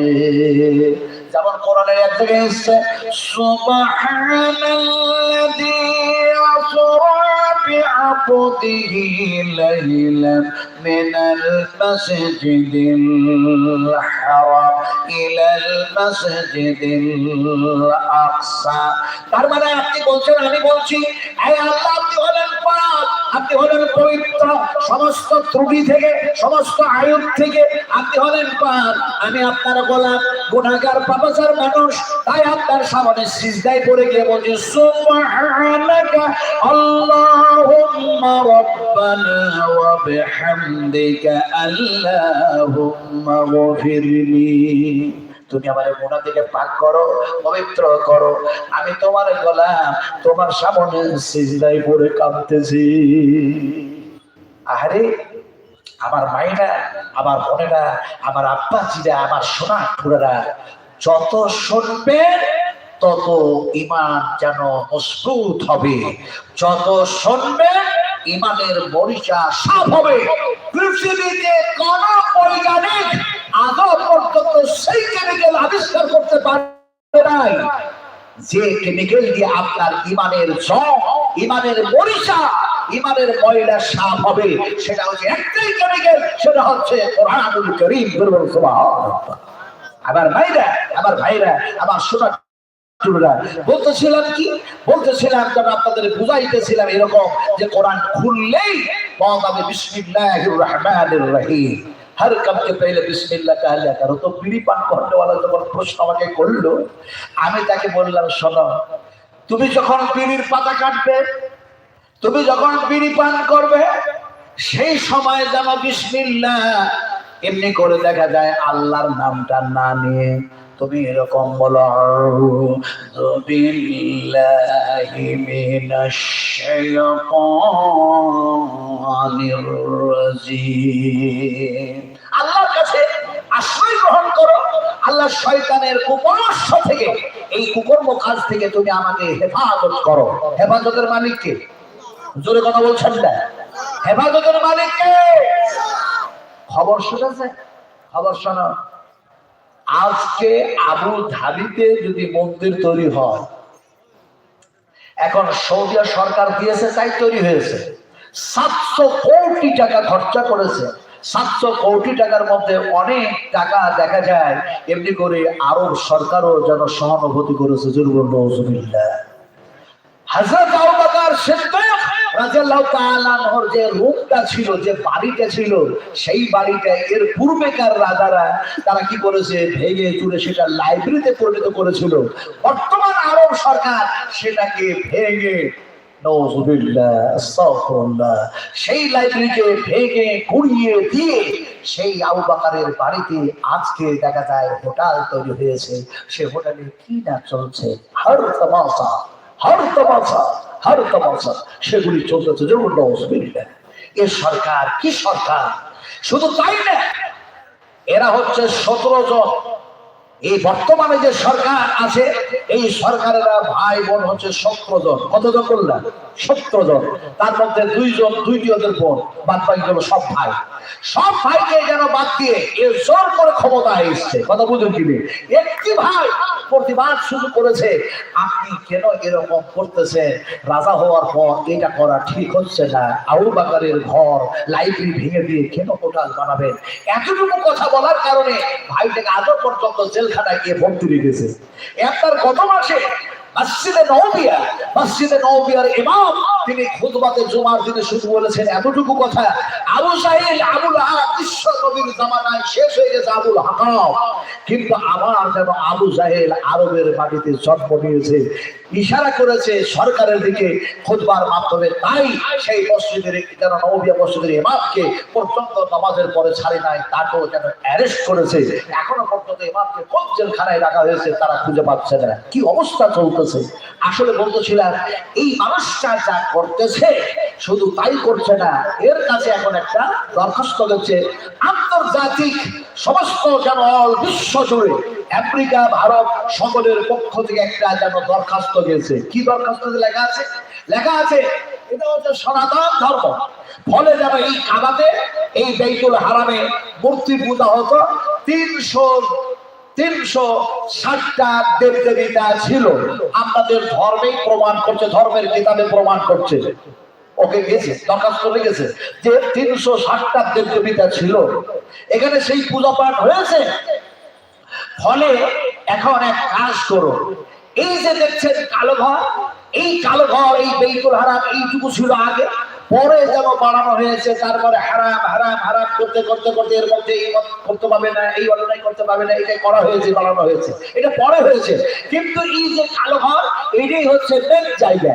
ফলে এই জায়গাটাকে জিসিবি দিয়ে মাটি সহ তুলে কাবা ঘরটাকে অন্য জায়গায় যেন সেটাকে করা হোক। আর এইখানে যখন 360টা দেবদেবীতার পূজা পাঠ হতো, এটা আমাদেরকে ছেড়ে দেওয়া হোক। এটা দরখাস্ত তার কাছে গিয়েছে। এখন বলুন, যদি এইটা করে তাহলে এটা বিশাল বড় কি একটা মূর্খামির পরিচয় হবে না? মূর্খামির পরিচয় হবে। কারণ কাবা ঘরটা যখন সর্বশেষ প্রথমেই যখন সেটা যখন নির্মাণ করা হলো, তার মানে আকির দেওয়া হলো, একটা যেন নকশা বানানো হলো। তিনি বানিয়েছিলেন কে? না, ইব্রাহিম। এই যে ইতিহাস বুঝতে ভুল করেছে, এই জন্য তো গন্ডগোল হয়ে গেছে। না, ইব্রাহিম সর্বপ্রথম ওখানে নকশা ভিত্তি স্থাপন তিনি করলেন, তিনি হচ্ছেন হযরত জিবরিল আলাইহিস সালাতু সালাম। সুবহানাল্লাহ। তার আগে কোনো মূর্তি ফুর্তি ঘন হতো না। এখন হযরত জিবরিল আসলেন, বাইতুল মামুর তো আছে আকাশে, সেই বাইতুল মামুরের সামনে সামনে একেবারে সেখানে যেন খিচা হলো, নকশা তৈরি করা হলো। এবার দেখা যায় লম্বা ইতিহাস আলোচনা করে হযরত আদম আর হযরত হাওয়া আসলেন, আর যেন জিবরিল সেই ফেরেশতা যেন ইঙ্গিত করলেন তোমরা এখানে তপ করো। যেখানে তপ করেছিলেন সেখানে সেই কালো ঘর, সেই কালো যেন গ্লাব চাপানো, সেইটা যেন নির্মাণ করলেন। দেখা যায় সেই নির্মাণ করার পর দেখা যায় নহর জামানায় যেন সেই বন্যায় শেষ হলো। পরবর্তী সময় সেই জায়গায় খুঁজে পেয়ে আবারও দেখা যায় সেই আল্লাহর হুকুমে ইশারা ইঙ্গিত হলো, সেই জায়গাতে হযরত ইব্রাহিম আর ইসমাঈল ঘর তৈরি করলেন। তখনও মূর্তি পূজা নাই, কথা ঠিক না ঠিক? তাহলে পরে দেখা যায় এমনি করে যেন সেই কথাগুলি আলোচনা না করে শেষের দিকে মানে মূর্তি পূজা হয়েছে, সেই দরখাস্ত দিয়ে সেটাকে দখল করতে চাইছে। হেফাজত কে করবেন? একটু জোরে বলুন। আর একটু জোরে যদি না বলেন তাহলে মারাত্মক বিপদ হবে। একটু জোরে বলতে হবে, কে হেফাজত করবে? বুখারী শরীফের হাদিস, আল্লাহ নবী বিশ্ব নবী মুহাম্মদ রাসূলুল্লাহ সাল্লাল্লাহু আলাইহি ওয়াসাল্লাম বলেন, এই কাবা বাইতুল হারামের হেফাজত যেন আল্লাহ করবেন। বিশ্ব নবী বলেছেন এই কাবা ঘর আর যেন মসজিদে নববী, এই দুইটি জায়গা থেকে দুইটি জায়গার যেন নিরাপত্তার দায়িত্ব আল্লাহ নিয়ে নিয়েছেন। যেমন কোরআন আল্লাহ নাজিল করেছেন, কোরআনের হেফাজতের দায়িত্ব আল্লাহ কবুল করেছেন। ইন্না নাহনু নাযালনা যিকরা ওয়া ইন্না লাহু লাহাফিজুন। কোরআন নাজিল হয়েছে কখন? এই কোরআন নাজিল হয়েছে কখন? شهر رمضان الذي أنزل فيه القرآن। আর নাজিল হলো কোন সময়? إنا أنزلناه في ليلة القدر। এখন দেখা যায় এমনি করে রমজান মাস লাইলাতুল কদর যেন সময়ে যেন দেখা যায় কোরআন নাযিল হলো, কোরআনের হেফাজতের দায়িত্ব আল্লাহ কবুল করেছেন। মা আয়েশা সিদ্দিকা বলছেন, ইয়া রাসূলুল্লাহ, এই কাবা ঘর কেমন আল্লাহ হেফাজত করবেন? আল্লাহ নবী বললেন, যখন দেখা যায় তারা এটা দখল করার জন্য আসবে, কাবার যেন জমিন, সেই বাইতুল হারাম যতটুকু সেই জমিনটা দেখা যায় আল্লাহ সুবহানাহু ওয়া তাআলা এমনই তারে ক্ষমতা দিবেন, এইভাবে যেন দেখা যায় এই করে দিবে মানুষগুলি সব যেন ছিটকে পড়ে যেন সব হালাক হয়ে যাবে। স্মরণ করো সেই পূর্বেকার কথা, যখন দেখা যায় আব্রাহা এসেছিল আল্লাহ পাক কেমনে তাকে শেষ করে দিয়েছিলেন, হালাক করে দিয়েছিলেন। কথা বলতেছিলাম আজকে যে চক্রান্ত চলছে, মসজিদ ভেঙে মন্দির বানাও, মন্দির শুধু আমাদের ফিরিয়ে দাও, নানা কিছু চলতেছে, সমস্ত সবকিছুর হেফাজত করবেন আল্লাহ। তবে অবশ্যই আমাদের মুমিন, আমরা মুসলমান, আমাদের ঈমান করতে হবে মজবুত, আমাদের গোলামি করতে হবে কেবলমাত্র এক আল্লাহ। আমরা কাউরি কাছে কোনো কিছু চাইবো না। সন্তান চাইলে আল্লাহর কাছে চাইবো। কার কাছে চাইবেন? আবার ঘুরে বলছি, কার কাছে চাইবেন? উদুনি আস্তাগফির বলে গো আল্লাহ রাব্বুল আলামিন যেন বলেন তোমরা আমার কাছে চাও, তোমাদের অভাব মোচন করব। তোমরা যেন দেখা যায় আমাকে ডাকা হাঁকা করো, তোমাদের ডাকে সাড়া দেব। তোমরা আমার কাছে যেন এমনি করে ক্ষমা চাও, তোমাদের জিন্দেগির গুনাহ মাফ করে দেব। কিছু পাগল গেছে আপনার ওই পাথর চাপড়িতে, এই দেখলাম এই কি সাবে বারাত না কি বলছো না, সবে বারাত পাথর চাপড়িতে গেছে, খাসি নিয়ে গেছে, মোরগ নিয়ে গেছে। জিজ্ঞেস করলাম আজকে কোথা থেকে আসছো এই গাড়ি টাড়ি নিয়ে গিয়ে? ওরা বললো জুমার দিন ছিল তাই জুমার নামাজ পড়তে যাইনি। তো বলে জুমার নামাজ পড়তে যাবি, তাহলে কি করতে গেছিলে? বলে হজ করতে গেছিলেন। চিন্তা করুন, ওই পাথর চাপড়ি তো হজ করতে গেছে। আসলে কোরআন বুঝে না, তাওহীদ বুঝে না, রিসালাত বুঝে না, নবী বুঝে না, কিছু বুঝে না, শুধু দাবি করে মুসলিম আর মুসলিম। আসলে বুঝতে হয় এটা মসজিদ না এটা মন্দির, এটা চিন্তা হবে না? হবে না? হবে না? হবে না? চিনেন তো আপনারা? এই চিনেন তো আপনারা? আচ্ছা বলুন তো, মন্দির কার ঘর? যেহেতু চিনেন তো আপনারা, মন্দির কার ঘর? এই জন্য তো আপনাদেরকে রাগ লাগছে আপনাদের উপরে। ওরা রাখছে না, হিন্দুদের ঘর, হিন্দুরা কেউ ওখানে বাস করে। হ্যাঁ, যত ঘর এই তো চিনেন না। একটা বুঝাই, আমি আমি আমি আমি এই মসজিদ আর মন্দির পরে বুঝাচ্ছি। এই বুঝি না বলে, আজকে বুঝি না বলেই আমরা কোরআনের আলো থেকে অনেক দূরে। এক মুসলমান দাবি করে আমি মুসলিম, সফর শুরু করলো। সফর করতে করতে করতে করতে আজ দিলে গিয়েছে। চাদর কি করলো, বিনবিন করে কি বললো ও হয়ে যাবে। এখন তারপরে দেখা যায় গয়া কাশি যে মন্দির, ওই মন্দিরে গেছে। এখন অন্যদিক থেকে আযানের শব্দ শুনতে পেয়ে মন্দিরে নামাজ পড়তে শুরু করেছে। ওই যে বলেছি মন্দির না মসজিদ চিনতে হবে আগে। তো এখন মন্দিরের ভিতরে নামাজ শুরু করেছে, নামাজ জন্য শুরু করলো। তো মন্দিরের পুরোহিত যারা তারা আসলো। তারপরে দেখা যায় মন্দিরের আপনার কমিটির সেক্রেটারি ছিল, সে আসলো। পুলিশকে ডাকা হাঁকা করলো, বলে তুমি মন্দিরে নামাজ পড়ে মন্দিরটাকে অপবিত্র করে দিয়েছো, নাপাক করে দিয়েছো, মারাত্মক অন্যায় করেছো, ফলে আমরা তোমাকে ছাড়বো না, পুলিশের হাতে হ্যান্ড ওভার করে দেবো। পুলিশের হাতে দিয়ে দিল। পুলিশ যেন বললো তুমি কি এরকম করেছো? বলে হ্যাঁ করেছি। তখন সেই লোকটা বলছে যে আমাকে পুলিশের হাতে অ্যারেস্ট করায় না, আমার গ্রামে মুসলিম আছে, আর সেই মুসলিমদের আমি হলাম সরকার। আমাদের গ্রামে যাওয়ার পূর্বে রাস্তার ধারে একটা ঈদগাহ আছে, ওই ঈদগাহে গিয়ে হনুমান 40 পাঠ করায় নিও, কিন্তু আমাকে অ্যারেস্ট করায় না। ভাই কত বড় মাথা মোটা। এখন এই কথা বলার পর পুলিশ তো ছাড়লো না, ধরে নিয়ে চলে গেল। তারপরে লেখালেখি যা কিছু করার পরে ছেড়ে দিল। এরা কি করলো? নামাজ পড়ার কারণে মন্দির নাপাক হয়েছে বলে যেন নারকেল ফাটালো, ধূপ ধুয়ো দিল, আরো যেন কি করলো, নদী থেকে পানি টানি আনলো, ধোয়া ধোয়া করলো,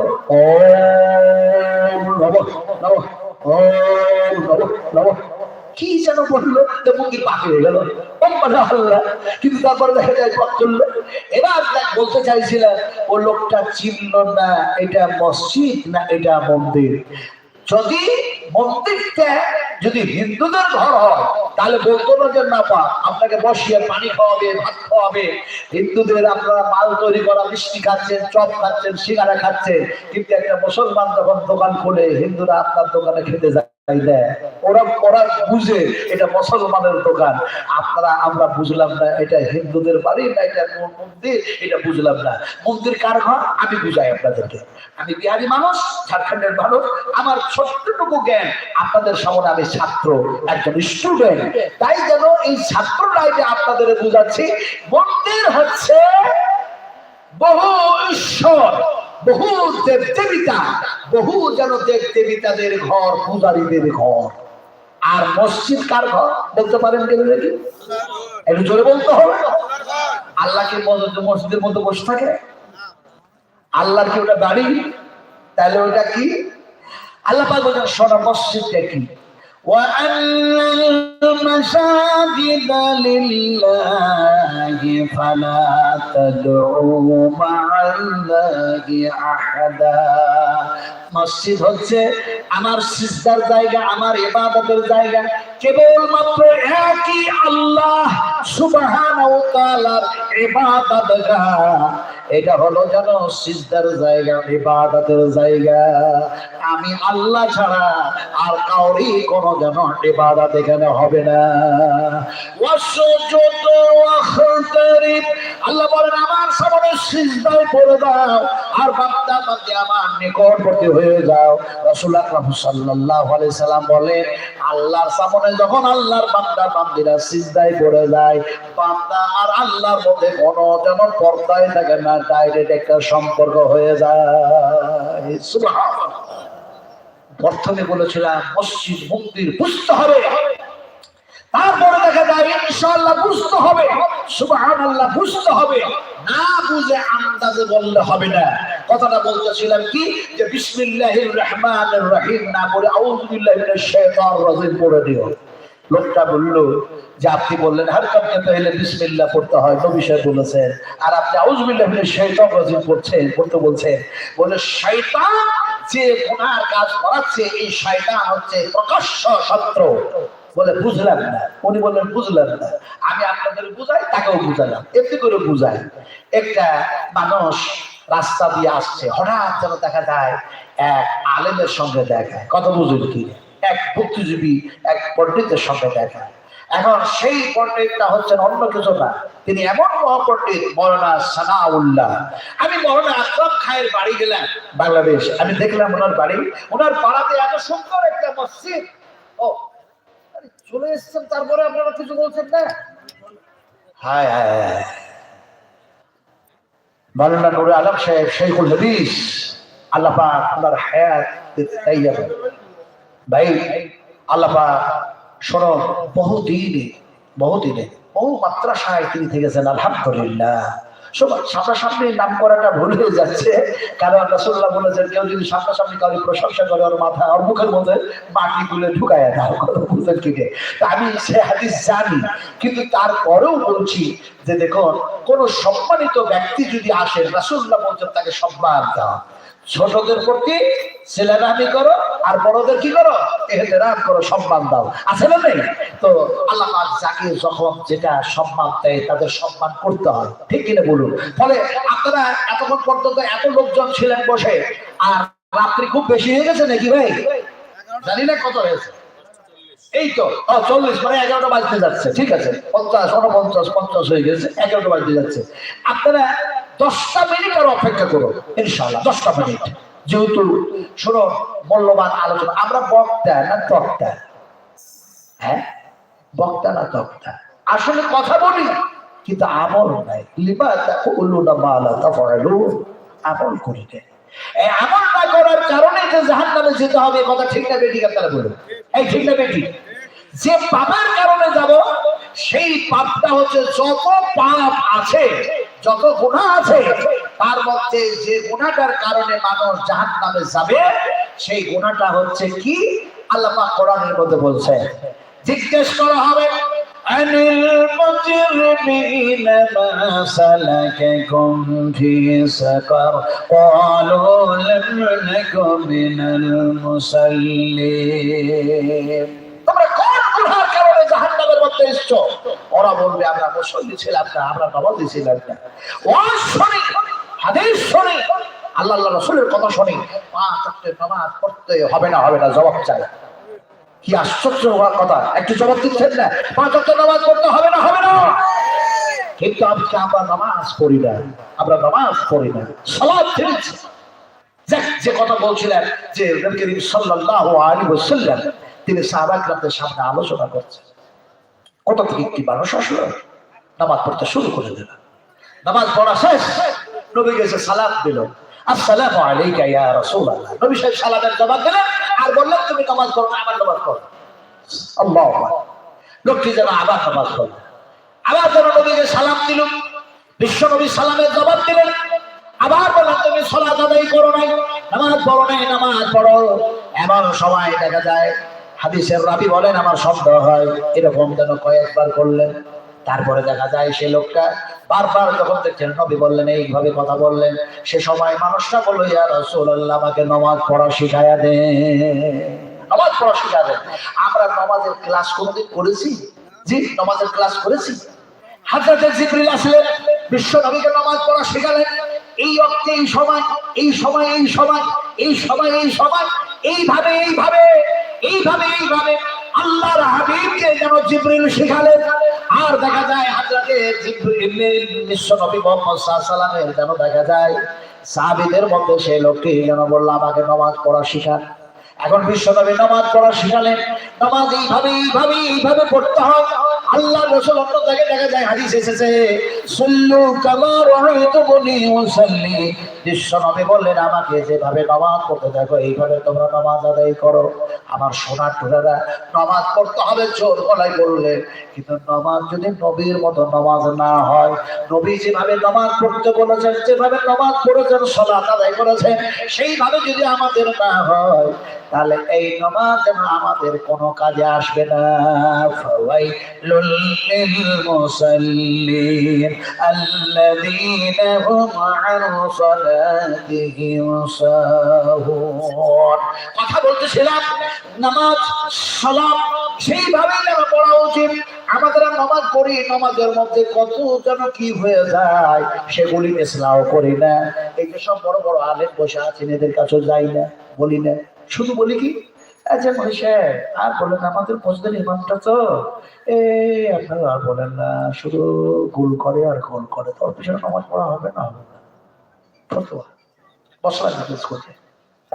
এইটা আর বলবে না আমি এমনি করে রমজান মাসে নামাজ পড়ি আর 11 মাস পড়ি না, আমার কি হবে, এ কথা বলে না।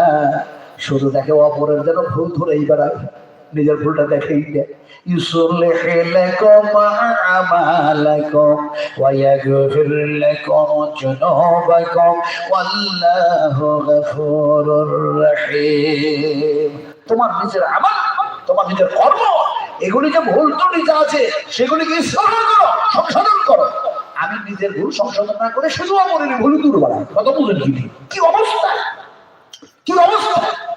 আমি যে নামাজ পড়তে পড়তে কত ভুল করি, আমরা ওই যে যেন কি বলি, ওই যে সামি আল্লাহু লিমান হামিদা, না কি বলেন আপনারা, কি বলে সামি আল্লাহু লিমান হামিদা, কিন্তু ওই জায়গায় সামি আল্লাহু লিমান হামিদা নয়, ওই জায়গায় বলা লাগে সামি আল্লাহু লিমান লিমান লিমান হামিদা।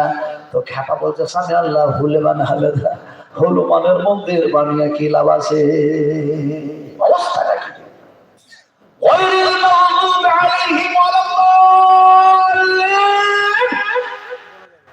তোমার ইমাম যখন বলে আমিন, তার মানে ইমাম সাহেব আগে বলবেন আমিন, তারপরে যেন মুসল্লিরা তার সাথে বলবে আমিন। এরকম নয় যে ইমাম বলবে না আর মুসল্লিরা বলে দেবে তার আগে। জানতে হয়, শিখতে হয়, ক্লাস করতে হয়। এর জন্য মাদ্রাসার প্রয়োজন আছে, ইদারার প্রয়োজন আছে, উলামাদের প্রয়োজন আছে, মুহাদ্দিসিনের প্রয়োজন আছে, মুহাক্কিকিনের প্রয়োজন আছে, প্রয়োজন আছে, ইসলামের প্রয়োজন আছে। কিন্তু আমরা আজকে এগুলিকে প্রাধান্য না দিয়ে আজকে আমরা অন্য উল্টা দিকে চলতে শিখেছি, যার জন্য আজকে এই পরিণাম, এই পরিহাস্য আমাদের। কথা বলতেছিলাম আমার ভাইরা, আলোচনা করতেছিলাম কোরআনুল কারীম বিশ্ব মানবের কল্যাণের জন্য এসেছে। কোরআনের কথা আল্লাহ পাক মানুষকে ওসিয়ত করছেন, নসিহত করছেন। কি ওসিয়ত করছেন জানেন? এই শুনুন কি ওসিয়ত করছেন জানেন আপনাকে, ওয়াজকুরু ইজআলকুম কালিলুম মুস্তাজআফুনা ফিল আরদি তাখাফুনা ইয়াতাখাত্তাফাকুমুন নাস ফাআওয়াকুম ওয়া আইয়াদাকুম বিনাসরিহি ওয়া রাযাকাকুম মিনাত তাইয়্যিবাতি লাআল্লাকুম তাশকুরুন। সুবহানাল্লাহ।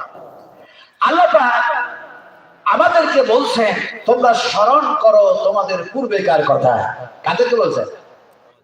ইহুদি রেখে না, মুসলমানদেরকে আল্লাহ পাক বলেন স্মরণ করো তোমাদের পূর্বেকার কথা, তোমরা যখন ছিলে সংখ্যায় কম।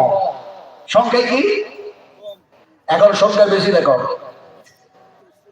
আন্তর্জাতিক যারা সমীক্ষাকারী সমীক্ষা করে বলছে মুসলিম মেজরিটি দুই দিক থেকে যেন বাড়তেছে। দুই দিক থেকে কি? একটা দিক হচ্ছে যে মুসলমানরা এমনি তো 4টা বিয়ে করে, 2টা বিয়ে করে, কেউ 1টাও করে, কিন্তু তার সাথে সাথে দেখা যায় যাদের 2টা স্ত্রী আছে, 1টা করে যদি ছেলে নেই তাহলে 2টা, 2টা করে নিলে 4টা, 4টা করে নিলে 8টা, তার এই একটা বাড়ছে। তারপরে একটা স্ত্রী হলেও কাউরি 7টা, কাউরি 6টা, কাউরি 8টা, কাউরি 10টা, কাউরি 12টা। জানি না আপনাদের ছেলে কটা, আমি জানি না। 22টা আছে, আলহামদুলিল্লাহ পড়েন, আলহামদুলিল্লাহ। রাসূলুল্লাহ সাল্লাল্লাহু আলাইহি ওয়াসাল্লাম বলছে যে কিয়ামতের মাঠে আমি খুব খুশি হব। রাসূলুল্লাহ বলেছেন আমার অন্য নবীর উম্মতের চাইতে আমি নবীর উম্মত সবচেয়ে বেশি হবে। যেরকম সুবহানাল্লাহ, সুবহানাল্লাহ। আমেরিকায় একটি মেয়ের ছেলে হয়েছে 28টা ছেলে। কত বুঝুন কি? 28টা। এখন কথাটা বলতেছিলাম যে একটা সংখ্যা এদিকে বাড়ছে, আর একটা কি যে পশ্চিমা যারা পশ্চিমা, ওই যে আপনার আফ্রিকা, তারপরে আর সব যারা আছে, সেইখানে দেখা যায় শিক্ষিত মানুষেরা আজকে কোরআন তেলাওয়াত করে করে করে করে, কোরআনের মুতাআলা করে করে করে, কোরআন পড়াশোনা করে, তারা কেউ বলে না যে ইসলাম কবুল করো, তারা নিজেরাই ইসলাম কবুল করছে। এভরিডে, দৈনিক দিন, প্রতিদিনের জন্য দেখা যায় এমনি করে যেন হাজারে হাজার ইসলাম কবুল করছে তারা। ফলে দেখা যায় মুসলমানদের সংখ্যা গোটা বিশ্বে, গোটা পৃথিবীতে যেন বাড়তেছে, গোটা যেন ইসলামের শত্রুরা ভয় পাচ্ছে। 50 সাল পরিপূর্ণ হতে যেন দেখা যায় গোটা বিশ্বে মুসলিমেরা 1 নম্বরে থাকবে। যেহেতু ইহুদিদের নাম্বারটা 1 আছে, ইহুদিদের সংখ্যা কমে যাওয়ার পরে এখন থেকে ওরা বলছে যে 29 থেকে 40 লাখ পর্যন্ত যেন মুসলমান যেন বেশি হবে, গোটা বিশ্বে, গোটা পৃথিবীতে তারা 1 নম্বর থাকবে। এখন ভারতে মুসলিমের সংখ্যা এত বেশি যে এই সমাজে 50 সাল পূর্ণ হতে গিয়ে ভারতে মুসলিমদের সংখ্যা সবচেয়ে বেশি হবে। তারা একত্রিত হয়ে যদি গণনা করে, ভোট যদি করে, তাহলে মুসলমান আবার যেন ক্ষমতায় ফিরে আসবে। তার জন্য এখন থেকে তাদের মাথা গরম হয়েছে, তার জন্য নানা রকমের যারা চক্রান্ত করতে শুরু করেছে। আর আল্লাহ পাক বলছেন তোমরা ছিলে সংখ্যায় কম, আমি করলাম কি? শোনো, আল্লাহ পাক বলছেন আমি আল্লাহ রাব্বুল আলামিন, আল্লাহ রাব্বুল আলামিন তিনি যেন বলতেছেন শোনো, তোমরা ছিলে সংখ্যায় কম, আর কি ছিলে? তোমরা ভয়ে ভয়ে থাকতে এই জমিনে ভয়ে ভয়ে থাকতে। আর তোমাদের ভয় হতো এরকম, কেউ আমাদের কোমরে দড়ি পড়াই নাকি, কেউ যেন আমাদের পায়ে দড়ি পড়াই নাকি, কেউ যেন হাতে দড়ি পড়াই নাকি, তারপরে আমাদের উপর অত্যাচার অনাচার করে নাকি, রোলার স্টিম যেন চালাই নাকি। দেখা যায় এমনি করে যেন মনের মধ্যে তোমাদের ভয় হতো। আমি আল্লাহ সেই জায়গায় কি করলাম শোনো, তোমরা তো দেখা যায় দুর্বল ছিলে সব দিক দিয়ে, অর্থহীন তোমরা ছিলে, সেই জায়গায় তোমাদের অর্থ দিলাম, তোমাদের ক্ষমতা দিলাম, তোমাদের কুওয়াত দিলাম, তোমাদের সবকিছু বাড়ায় দিলাম। আর কি করলাম শোনো, আমি আল্লাহ পাক তোমাদের সাহায্য করলাম, মদদ করলাম। এরপরে কি করলাম শোনো, আল্লাহ রাব্বুল আলামিন বলেন ওয়ারাযাকাকুম মিনাত তাইয়্যিবাতি লাআল্লাকুম তাশকুরুন। এরপরে আমি আল্লাহ পাক তোমাদেরকে যে রিজক দিলাম, তাইয়্যিব পবিত্র পাক রিজক তোমাদেরকে দান করলাম। এখন এর তাফসীর কিভাবে আমি করব, এর বিশ্লেষণ কিভাবে করব? এখন দেখা যায় এমনি করে করি যে খাবার ছিল এক সময় তাম নবীদের জামানায়, সমস্ত নবীদের জামানায়, সমস্ত নবীদের উম্মতের জন্য ছিল হারাম, সেই খাবারকে আল্লাহ পাক বিশ্বনবী মুহাম্মদ সাল্লাল্লাহু আলাইহি ওয়াসাল্লামের জামানায় মুহাম্মদ সাল্লাল্লাহু আলাইহি ওয়াসাল্লাম উম্মতের জন্য হালাল করে দিলেন, বৈধ করে দিলেন। তাম নবীদের উম্মতের জন্য কি ছিল হারাম, অবৈধ। আর সেই খাবারটাকে আল্লাহ পাক বিশ্বনবী মুহাম্মদ সাল্লাল্লাহু আলাইহি ওয়াসাল্লামের উম্মতের জন্য করে দিলেন হালাল। কিভাবে বুঝায়? বিশাল একটা লম্বা ঘটনা এসছে। সেই লম্বা যেন ঘটনার দিকে না গিয়ে শুধু এতটুকু বলি, কোন খাবারটাকে আল্লাহ পাক অবৈধ রেখেছিলেন, আর সেই খাবারটাকে দেখা যায় যেন নবীর উম্মতের জন্য হালাল করে দিলেন। ভালো করে বুঝুন, হাজরাতে এমনি করে ইব্রাহিম, হাজরাতে নূহ, হাজরাতে এমনি করে লূত, হাজরাতে সালেহ, হাজরাতে যেন ইউসুফ, হাজরাতে ইয়াকুব, হাজরাতে ইব্রাহিম, হাজরাতে শীস, হাজরাতে ইসমাইল, হাজরাত যত এমনি করে সকলের জন্যই যেন সেটা জায়েজ ছিল না। এখন দেখা যায় সেই যেন জিনিসটা জায়েজ হয়ে গেল। তার মানে জিহাদের ময়দানে যাবে, আর জিহাদের ময়দানে যাওয়ার পরে যে গানিমাতের মালটা হয়, সেই গানিমাতের মালটা দেখা যায় তাদের জামানায় কাউরির জন্য জায়েজ ছিল না, হালাল ছিল না, বৈধ ছিল না। মুহাম্মদ রাসূলুল্লাহ সাল্লাল্লাহু আলাইহি সাল্লামের উম্মতের জন্য সেটা বৈধ করে দেওয়া হলো।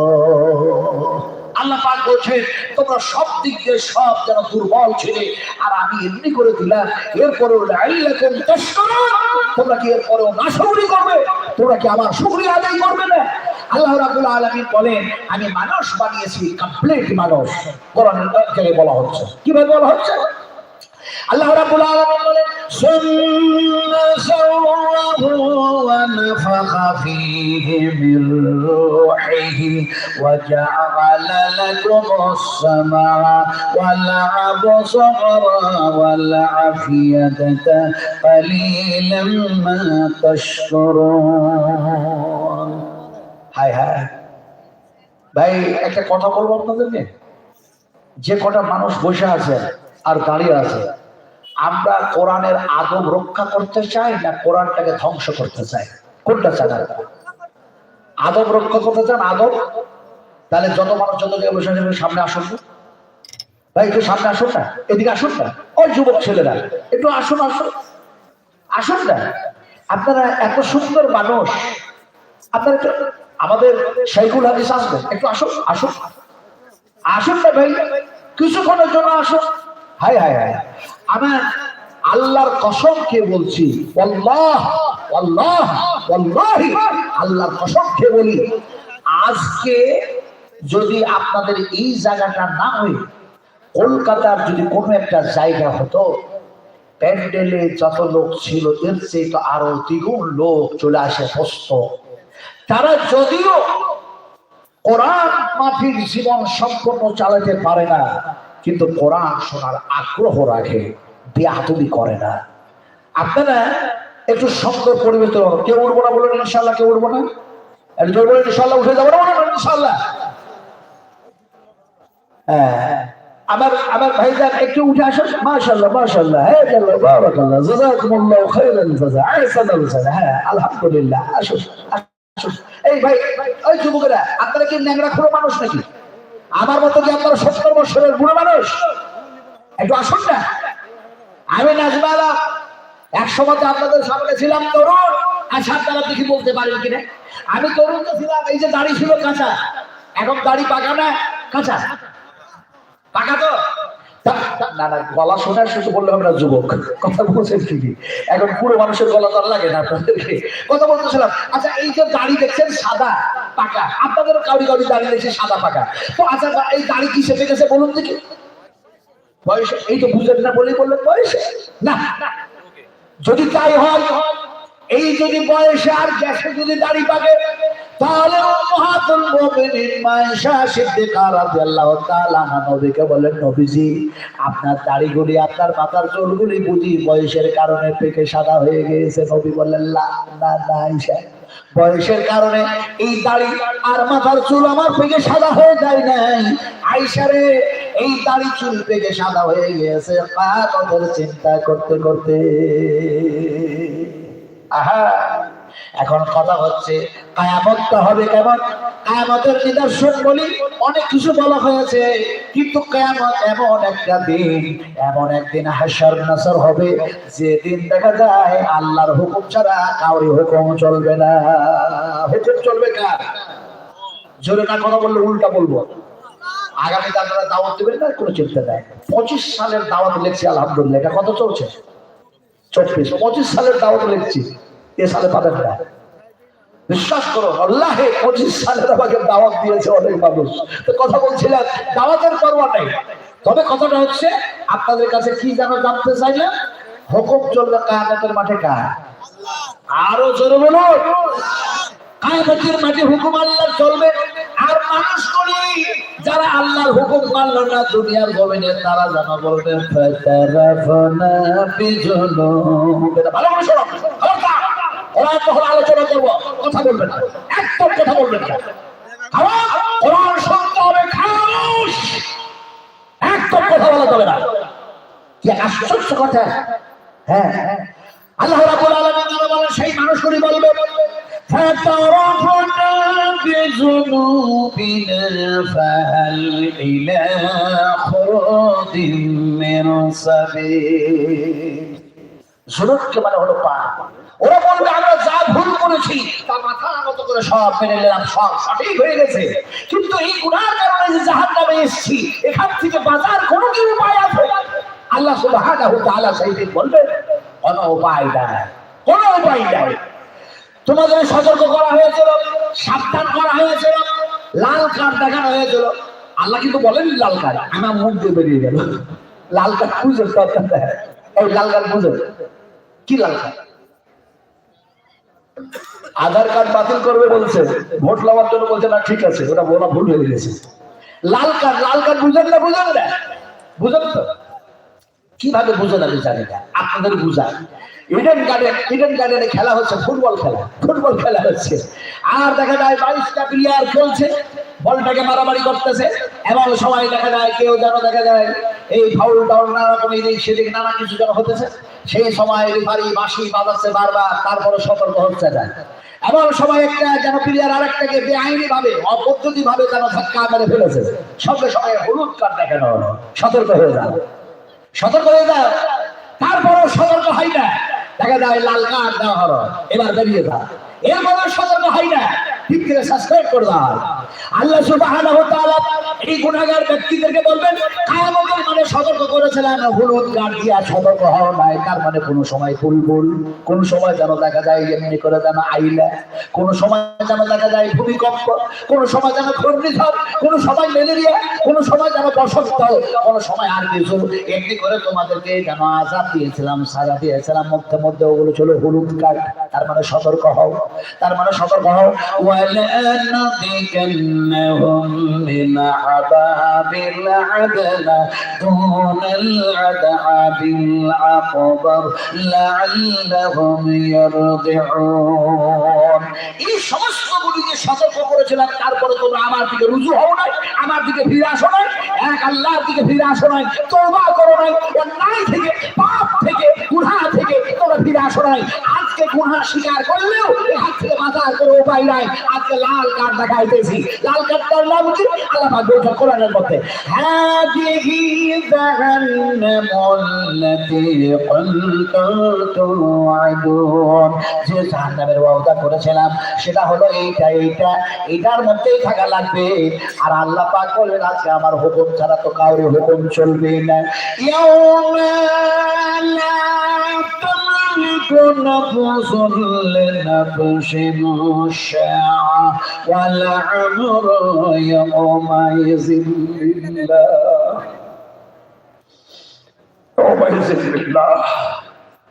সেই দিন একটি মানুষ কোন মানুষের কাজে আসবে না, কোন নাফসের কাজে আসবে না, ভালো আমল ছাড়া, আল্লাহর হুকুম ছাড়া কাউরি হুকুম চলবে না।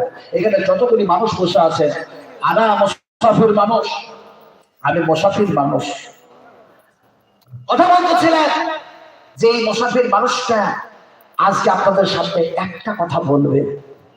যত কথা বললেন সেই কথার সারমর্ম হচ্ছে একটি কথা বলবো।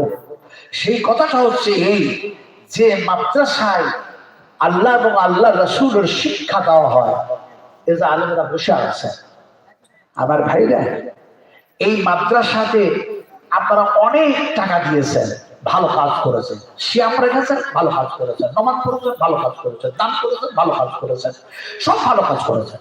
এই ভালো কাজ করার কারণে কিয়ামতের মাঠে আল্লাহ সালেহীন সালেহা নেককার বান্দা বান্দীকে বলবেন তিনটা কথা। আল্লাহ তিনটা কথা বলবেন। ওই তিনটা কথাকে আমি শোনাবো আপনাদেরকে, যে শোনাবো। আচ্ছা, আপনারা বললেন শোনা। এখন ফিরি ফিরি কি সবকিছু শুনতে পাওয়া যায়? হ্যাঁ, আমার ভাইরা, লাভের মহাবল, বিনা লাভে কি তুলো বইতে চাই না। তো অত তিনটি মারাত্মক কথা আল্লাহ পাক বলবে, সেটা শোনাবো। এখানে যতগুলি মানুষ বসে আছে, আল্লাহর নবী মুহাম্মদ সাল্লাল্লাহু আলাইহি ওয়াসাল্লামের মাদ্রাসা, এই মাদ্রাসায় আপনারা কি 100 করে টাকা দিতে পারবেন আমার হাতে? 100 করে টাকা কাছে থাকলে দেন, না 500 টাকা লিখে দিন, আপনাদের স্বার্থ মোতাবেক, আপনাদের স্বার্থ মোতাবেক দেন 100 করে টাকা। কেন বলছি জানেন? এই হাতটা দিয়ে আল্লাহ সুবহানাহু ওয়া তাআলা আজকে আপনার প্রায় 20 দিন ধরে 20টা প্রোগ্রামে, তার মধ্যে 20টার মধ্যে প্রায় যেন 16-17টা প্রোগ্রামে ক্যালকাটা থেকে নিয়ে একবারে যেন আলহামদুলিল্লাহ আলহামদুলিল্লাহ। এই দেখেন, চেয়েছি 100 টাকা কিন্তু দিয়েছে 2000 টাকা। তো এই হাতটা দিয়ে আল্লাহ সুবহানাহু ওয়া তাআলা আরে যেন দেখা যায় একদিন একটা জায়গায় দেখছি 11 জন কোরআনের হাফেজ, তাদের মাথায় পাগড়ি দিলেন। তারপরে একটা জায়গায় দেখলাম তারা এমনি করে 17টা হাফেজ, তার মাথায় পাগড়ি দেওয়া হলো, 6টা তার মাথায় পাগড়ি দেওয়া। এই কাজ যেন চলতে আছে। কথা বুঝুন কি? হাত, এই হাত কথা বলবে না বলবে না? এই হাত কথা বলবে না বলবে না? যে হাত দিয়ে আপনারা টাকা দিচ্ছেন, এই হাত কথা বলবে না বলবে না? আল্লাহ রাব্বুল আলামিন সুবহানাহু ওয়া তাআলা জানাবেন, আল-ইয়াওমা নাখতিমু আলা আফওয়াহিহিম ওয়া তুকাল্লিমুনা আইদিহিম ওয়া তাশহাদু আরজুলুহুম বিমা কানু ইয়াকসিবুন। তোমার হাত, তোমার পাও, তোমার স্কিন, তোমার মুখ, সেই দিন দেখা যায় মুখ বন্ধ করে দিয়ে তোমার সব এই কথাগুলি, এই আজাগুলি সব আল্লাহর সামনে কথা বলবে। আমার ভাইরা, আপনারা এইভাবে যেন কতজন দিলেন তা জানি না। যদি 100 টাকা কারোর কাছে না থাকে, 50 টাকা থাকলে তাও দেন, 10 টাকা থাকলেও দিয়ে যান, 10 টাকা থাকলে। কেন চাইছেন বলতো? 10,000 টাকার তুলনায়, 5,000 টাকার তুলনায় যদি আপনার 100 টাকাটা ছোট হয়, ছোট ভাববেন না। 10 টাকা দামটাকে ছোট ভাববেন না। কেন ভাববেন না? कितनी ही नदी छोटी हो, कितनी ही नदी छोटी हो, उसे कोई हल्की न जाने, रब को बख्शीश के लिए कुछ बहाना चाहिए। আল্লাহর নৈকট্য লাভ করার জন্য কিছু না কিছু একটা জরিয়া তৈরি করতে হয়, সেটা হচ্ছে ভালো আমল। ভালো আমল। ফলে আপনারা একটা ভালো কাজ করছেন, আলহামদুলিল্লাহ। আপনাদের সাধ্য মোতাবেক চেয়েছি, কেউ 500 দেন, কেউ 200 দেন, কেউ 100 দেন। আপনাদের সাথে খুব তাড়াতাড়ি দিতে হবে ভাই। আমি বলছি না তাড়াতাড়ি, আল্লাহ নবী বলছেন তাড়াহুড়ো কাজ শয়তানি কাজ, তাড়াতাড়ি করো না। আমার নবী বললেন তাড়াতাড়ি করো, তিনটি কাজে দেরি করো না। বিশ্বনবী মুহাম্মদ রাসূলুল্লাহ সাল্লাল্লাহু আলাইহি সাল্লাম বললেন তিনটি কাজে তাড়াতাড়ি করো, ভালো কাজে দেরি করো না। তার মানে হলো, এমনি করে দেখা যায়, এমনি করে সালাতের ওয়াক্ত হয়ে গেছে, নামাজের ওয়াক্ত হয়ে গেছে, তাড়াতাড়ি করে আউয়াল ওয়াক্তের নামাজ পড়ে নাও, দেরি করো না। আবার আল্লাহ নবী বললেন এমনি করে যেন তোমাদের ছেলে মেয়ে বড় হয়ে গেছে, সাবালক সাবালিকা হয়ে গেছে, তাড়াতাড়ি করে বিয়ে দিয়ে দাও। তোমাদের মধ্যে কাউরি মাইয়াত হয়ে গেছে, তাড়াতাড়ি করে দাফন করে দাও। তার মানে ভালো কাজে দেরি করো না। আপনারা যে কাজটা করতেছেন এটা হলো ভালো কাজ। বিশ্বনবী মাদ্রাসার সহানুভূতি সহযোগিতা দেখাতেছেন, ফলে আপনারা ভালো কাজ করতে দেখুন ভাই, তাড়াতাড়ি করবেন, দেরি করবেন না, খুব তাড়াতাড়ি করো, খুব তাড়াতাড়ি করো। তাড়াতাড়ি এই জন্য বলছি ওয়াসারিউ ইলা মাগফিরাতিন মির রাব্বিকুম ওয়া জান্নাতিন আরদুহা আস-সামাওয়াতু ওয়াল আরদু। দান দিয়ে কেউ চলে যাবেন না, একজন 1000 দিয়ে, আলহামদুলিল্লাহ। কেউ যাবেন না ভাই, কেউ যাবেন না। কথা বলতেছিলাম, এই দানগুলি দেওয়ার পর অবশ্যই আমাদের সেইগুলো হাদিসের মূল্যবান আলোচনাগুলি শুনবেন আর আমল করার চেষ্টা করবো ইনশাআল্লাহ। আমরা সকলে চেষ্টা করবো। মহিনুদ্দিন ভাই বলছেন আমি 5,000 টাকা দিচ্ছি, 1,000 টাকা নগদ দিলেন, তিনি 5,000 টাকা, তাহলে 4,000 টাকা পরে দিয়ে দেবেন। ভাই আপনাদের সাধ্য মোতাবেক দেন না। এই কি আপনারা যারা বসে আছেন বলুন না, ইনশাআল্লাহ বলুন, বলুন 1,000 দেন, 1,000 দেন, দেন দেন, সবাই মিলে দেন। হ্যাঁ, আর দাম দিয়ে কেউ চলে যাবেন না, দাম দিয়ে কেউ চলে যাবেন না। বারবার রিকোয়েস্ট করছি, যদিও রাত্রি আপনার 11টা অতিক্রম করেছে ঘড়ির কাঁটা, তারপরেও শুনবো কম, আমল করবো একটু জোরে বলুন। আমল করবো বেশি। কেন বেশি? আল্লাহ রাসূল বলেছেন, শোনো আমল করো, উত্তম আমল করো বেশি। ওই যে একটা মানুষ এসে বললো, ইয়া রাসূলুল্লাহ, আল্লাহ কত লাভ করার জন্য আমাকে আপনি কিছু এমন কথা বলে দেন। আল্লাহ রাসূল বললেন যে তুমি দেখা যায় এই আল্লাহর বান্দা, এক আল্লাহ কি না বলতে দেবেন, ফোন পে 2000 টাকা দিবেন, নাকি না? আলহামদুলিল্লাহ। বিশ্বনবী মুহাম্মদ সাল্লাল্লাহু আলাইহি সাল্লাম বলেন, এই আল্লাহর বান্দা, এক আল্লাহর সঙ্গে শিরক করো না, ইন্না শিরকা লাযুলমুন আযীম, শিরক তো সবচেয়ে বড় গুনাহ। আর যারা তাকে যায় নবী সাহেব বললেন, ফরজ নামাজ, ফরজ সিয়াম ছেড়ে দিও না, ছেড়ে দিও না, যাকাত দাও বন্ধ করো না। মানুষ কি বলল? আল্লাহ আল্লাহ আল্লাহ, আল্লাহর কসম খেয়ে বলি, আপনি যা বললেন তার কম করব না, তার বেশি করব না। লোকটি চলে গেল। সাহাবা کرام থেকে বললেন, ইয়া রাসূলুল্লাহ, সাহাবা کرام থেকে বললেন, এই আমার সাহাবীরা শোনো, আমি মুহাম্মদ সাল্লাল্লাহু আলাইহি ওয়াসাল্লাম বলছি, যে লোকটা এভাবে কসম খেলো আর বলল, সেই লোকটা হচ্ছে জান্নাতি, লোকটা হচ্ছে জান্নাতি, লোকটা হচ্ছে জান্নাতি। কথা বলতেছিলাম কি? আতিকুর রহমান মা বোন অসুস্থ আছে, তার জন্য 3000 টাকা দিয়েছেন। আল্লাহ তাকে কবুল করে নাও, আল্লাহ তাকে সুস্থতা দান করুন, আল্লাহ তাকে শেফা দান করুন, আল্লাহ তাকে সমস্ত আপদ বিপদ থেকে নিষ্কৃতি দান করুন। আল্লাহুম্মা আমিন, আল্লাহুম্মা আমিন, আল্লাহুম্মা আমিন। আল্লাহুম্মা ইগফির লানা ওয়া লিল মুমিনিনা ওয়াল মুমিনাত ওয়াল মুসলিমিনা ওয়াল মুসলিমাত আহিয়া ওয়াল আমওয়াত ইন্নাকা মুজিবুদ দাওয়াত বিরহমাতিকা ইয়া আরহামার রাহিমিন। اللهم اقسم ماله وولده وبارك له فيما اعطيته فيما اعطيته فيما اعطيته فيما اعطيته اللهم امين اللهم امين। যা কথা বলতে বলতে বলতে অনেক দূরে এগিয়ে এসেছি। শেষ একটি যেন হাদিস বর্ণনা করে শেষ করব ইনশাআল্লাহ।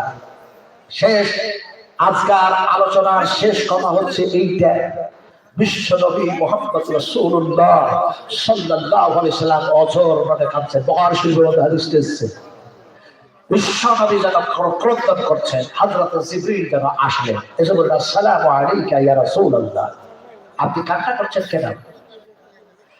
আল্লাহ পাক আপনার কাছে পড়ালেন, আপনার ক্রন্দন থেকে আমি যেন আসলাম, আল্লাহর হুকুমে কান্না কেন করেন?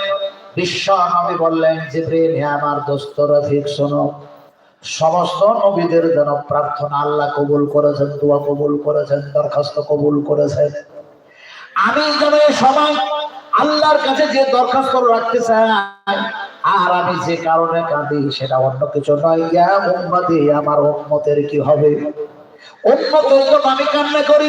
বিশ্বনবী মুহাম্মদ সাল্লাল্লাহু আলাইহি সাল্লামের এই কথা শুনে জিবরিল ফিরে গেলেন। আল্লাহ পাক সব জানেন, তারপরও জিবরিলকে জিজ্ঞেস করলেন। জিবরিল যেন বললেন, আল্লাহ পাক জিবরিলকে বললেন, পুনরায় ফিরে দাও আর আমার নবীকে গিয়ে শুভ সংবাদটা দিয়ে দাও। আমার জিবরিল আমিন যেন আসলেন, এসে যেন নবীকে দেখা যায়, বললেন, ইয়া রাসূলুল্লাহ, আপনি খুশি হয়ে যান, আপনি রাজি হয়ে যান, আপনি সন্তুষ্ট হয়ে যান। আপনার রব, আপনার আল্লাহ, আমার আল্লাহ যেন দেখা যায় আপনাকে শুভ সংবাদ দিয়ে পাঠিয়েছে। শুভ সংবাদটা হচ্ছে যে কিয়ামতের মাঠে আল্লাহ সুবহানাহু ওয়া তাআলা আপনার উম্মতের ব্যাপারে আপনাকে রাজি করে দেবে, খুশি করে দেবে। তার মানে বিশ্বনবী মুহাম্মদ সাল্লাল্লাহু আলাইহি ওয়াসাল্লাম তিনার যত উম্মত, এক যারা বরাবর ঈমান যাদের থাকবে, তারাও যেন নবীর উম্মতেরা সব জান্নাতে যাবে। কি এক করুণ কথা! আসলে কি বলতে চাইলাম, যে নবী মুহাম্মদ সাল্লাল্লাহু আলাইহি ওয়াসাল্লাম উম্মতের জন্য এত চিন্তিত, সেই নবীর ইত্তেবা করি না, অনুসরণ করি না, অনুকরণ করি না, তার ভিত্তিতে, তার কাঠামোতে আমরা চলতে চাই না। এই আফসোস কি বাপ, বড় দুঃখের কথা, বড় জানার কথা, বড় যন্ত্রণার কথা। ফলে কথা বলতেছিলাম, আসুন, কুল ইন কুনতুম তুহিব্বুনাল্লাহ ফাত্তাবিউনি ইউহিব্বুকুমুল্লাহ ওয়া ইয়াগফির লাকুম যুনুবাকুম ওয়াল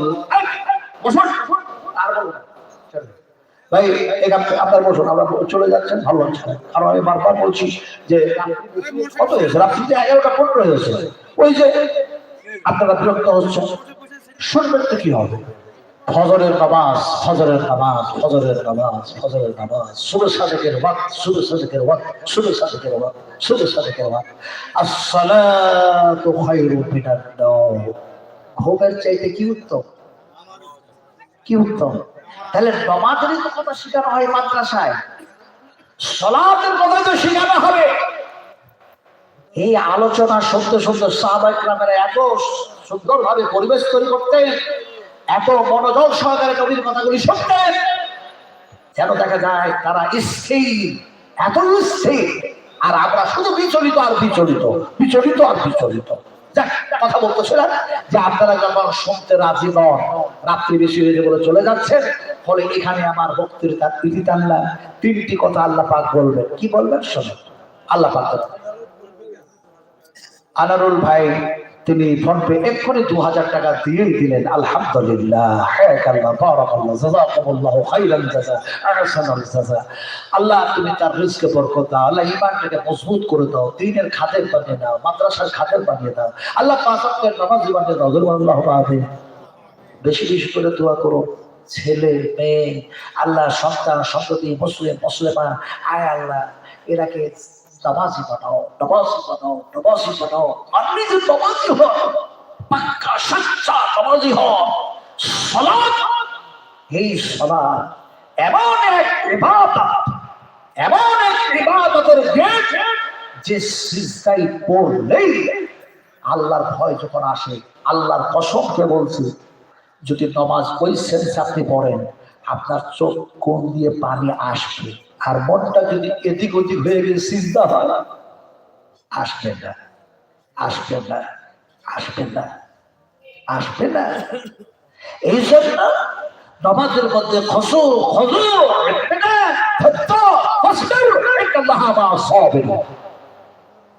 কিন্তু আমরা খুব বিচলিত মানুষ, পারি না, অথচ হয়ে যায়। সিনেমার নায়ক এসছে ঘন্টার পর ঘন্টা, ওই যে খেলা মেলা কত ঘন্টার পর ঘন্টা। চায়ের দোকানে বসে আছে, কপালে ঘটা, চায়ের দোকানে বসে আছে, কপালে ঘটা পড়েছে, দাঁড় পুরো আছে, বড় বড় দাঁড়ি। আসসালামু আলাইকুম। কোথায়? কি ব্যাপার? হ্যাঁ, তো বলছে যে হজ করতে গেছিলাম, তো হজ করেও এসছি, নামাজটাও পড়ি। বলে হ্যাঁ, সেটা দেখতেই পাচ্ছি, তো এখানে বসে কি করছে? বলছে একটু ওই টিভিতে কি হচ্ছে তাও দেখছি।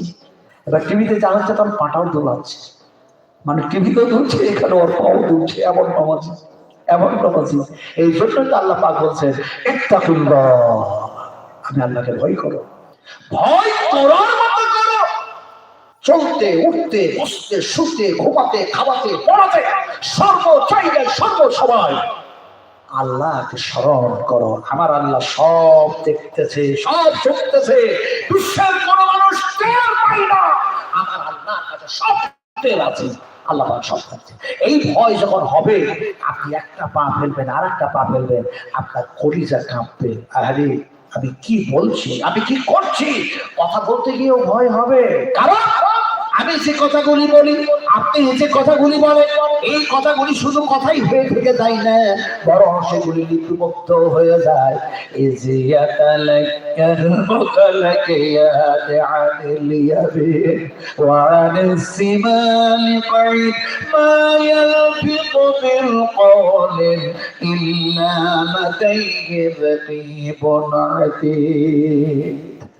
সব হয়ে যায়।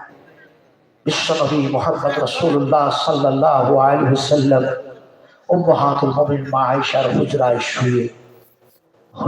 শুয়ে চাদর দিয়ে ঢাকা। আহা, হযরত আবু বকর সিদ্দিক কোথা থেকে যেন আসলেন, এসেই যেন বলেন আসসালামু আলাইকা ইয়া রাসূলুল্লাহ। বিশ্বনবী কোনো জবাব দিচ্ছেন না। আয়েশাকে জিজ্ঞেস করেন, আয়েশা রে, তুমি আমার মেয়ে। ফলে যেন দেখা যায় আয়েশা, আমার নবী তো কোনো উত্তর দেয় না, অন্যদিন তো আমার আবু বকর বলে ডাক দেয়, আজকে কেন কিছু বলছে না। সেই সময় যেন মা আয়েশা সিদ্দিকার মুখ দিয়ে কথা বাইর হয় না, মুখ দিয়ে কথা বাইর হয় না, চোখ দিয়ে যেন অশ্রু প্রবাহিত হচ্ছে, যেন ঝর্ণা যেন ঝরতেছে, ফট করে থরথর করে যেন কাঁপতে শুরু করলো। কথা কি বলেছেন শুনুন। তিনি জিজ্ঞাসা করলেন, নবী কেন নিরুত্তর, কোন উত্তর দেয় না কেন? কিছুই বলে না। আবু বকর কোথা থেকে আসলে অন্যদের জিজ্ঞেস করে। এবার সবাই যেন মায়েশার মুখ দিয়ে বাইরে গেল,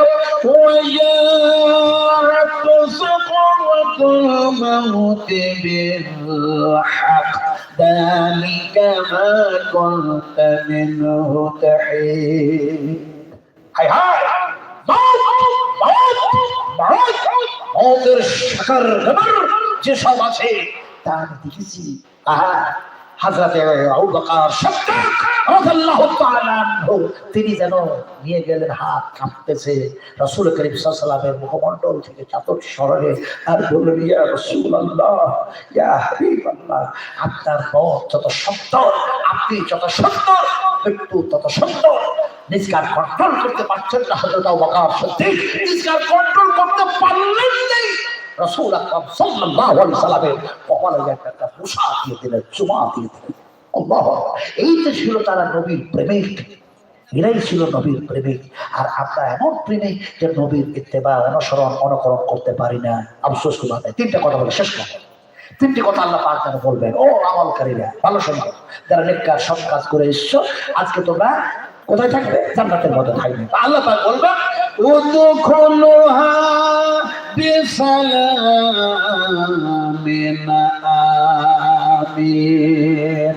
প্রবেশ করো শান্তি আর শান্তি, আরাম আর আরাম আর আমিন। এখানে আছে নিরাপত্তা আর নিরাপত্তা। আল্লাহ শুধু এই কথাই বলবেন না, তিনি যেন বলেন, মা ইয়াশাউনা ফিহা ওয়া লাদাইনা মাজিদ। যা চাইবে আজকে সব পেয়ে যাবে। ওয়া লাদাইনা মাজিদ, ওর চেয়ে বেশি। তার মানে আমি আল্লাহ সুবহানাহু ওয়া তাআলা তোমাদের সামনে যেন দেখা দেব, উযুহু ইয়াওমাইযিন নাযিরা ইলা রাব্বিহা নাযিরা। আমরা যদি এগুলো বুঝতাম, আল্লাহর কসম খেয়ে বলছি, আমরা অন্যায় থেকে নিজকে বাঁচাবার চেষ্টা করতাম। কিন্তু আসলে যে বুঝেছিল সাহাবায়ে কেরামেরা, দিয়ে তারা নিজেও বেঁচেছিল, অপরদেরকেও বাঁচাবার চেষ্টা করেছিল। কু আনফুসাকুম ওয়া আহলিকুম নারা। তুমি নিজে বাঁচো, তোমার আহল আর অন্যদেরকে বাঁচাও। কোথা থেকে? জাহান্নাম থেকে। জাহান্নাম থেকে। ইল্লা হাবিবা ওয়া গাসসাকা। আমি পারলাম না আপনাদের বুঝাতে, শুধু শেষ কথা এতটুকু বলে যায়, আমরা শুনবো কম, উত্তম আমল করো বেশি। বলুন ইনশাআল্লাহ। এটা তোর বলুন ইনশাআল্লাহ। এই বলে আমার বক্তৃতা ইতি টানলাম। আসসালামু আলাইকুম ওয়া রাহমাতুল্লাহি ওয়া বারাকাতুহু। সালামের জবাব দিলেন না? সালাম সালাম সালাম। আবারও বলছি, আসসালামু আলাইকুম ওয়া রাহমাতুল্লাহি ওয়া বারাকাতুহু।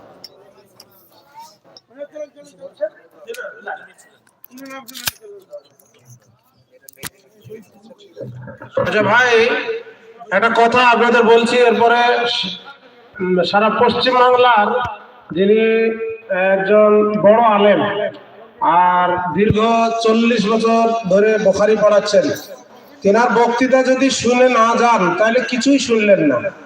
ইনশাল্লাহ আমার মাদ্রাসার এই জালসার আপনারা রেজাল্ট দেবেন। অনেকে বলে যাচ্ছেন যে এলাকার সেরা জালসা আজকে শুনলাম। মহরম সাহেবও ভালো কথা বলেছেন, আর আমার বন্ধুবর নাজিম আলম সাহেব, ওনার মনে হচ্ছিল যে সারা রাত উনি বলুক আর আমরা শুনি। আমার উস্তাদ জুল মুকাররম মাওলানা নূর আলম সাহেব এসছেন। আপনাদের একটা প্রশ্ন করব, উত্তর দেবেন। আপনারা ইমাম সাহেবের পিছনে নামাজ পড়ছেন, 4 রাকাত নামাজ। এখন চতুর্থ রাকাতের তাশাহুদে বসে ইমাম এখনো সালাম ফিরায়নি। ইমামের সালাম ফিরাবার আগে 2 মিনিট আগে যদি আপনি সালাম ফিরিয়ে দেন, আপনার নামাজটা হবে?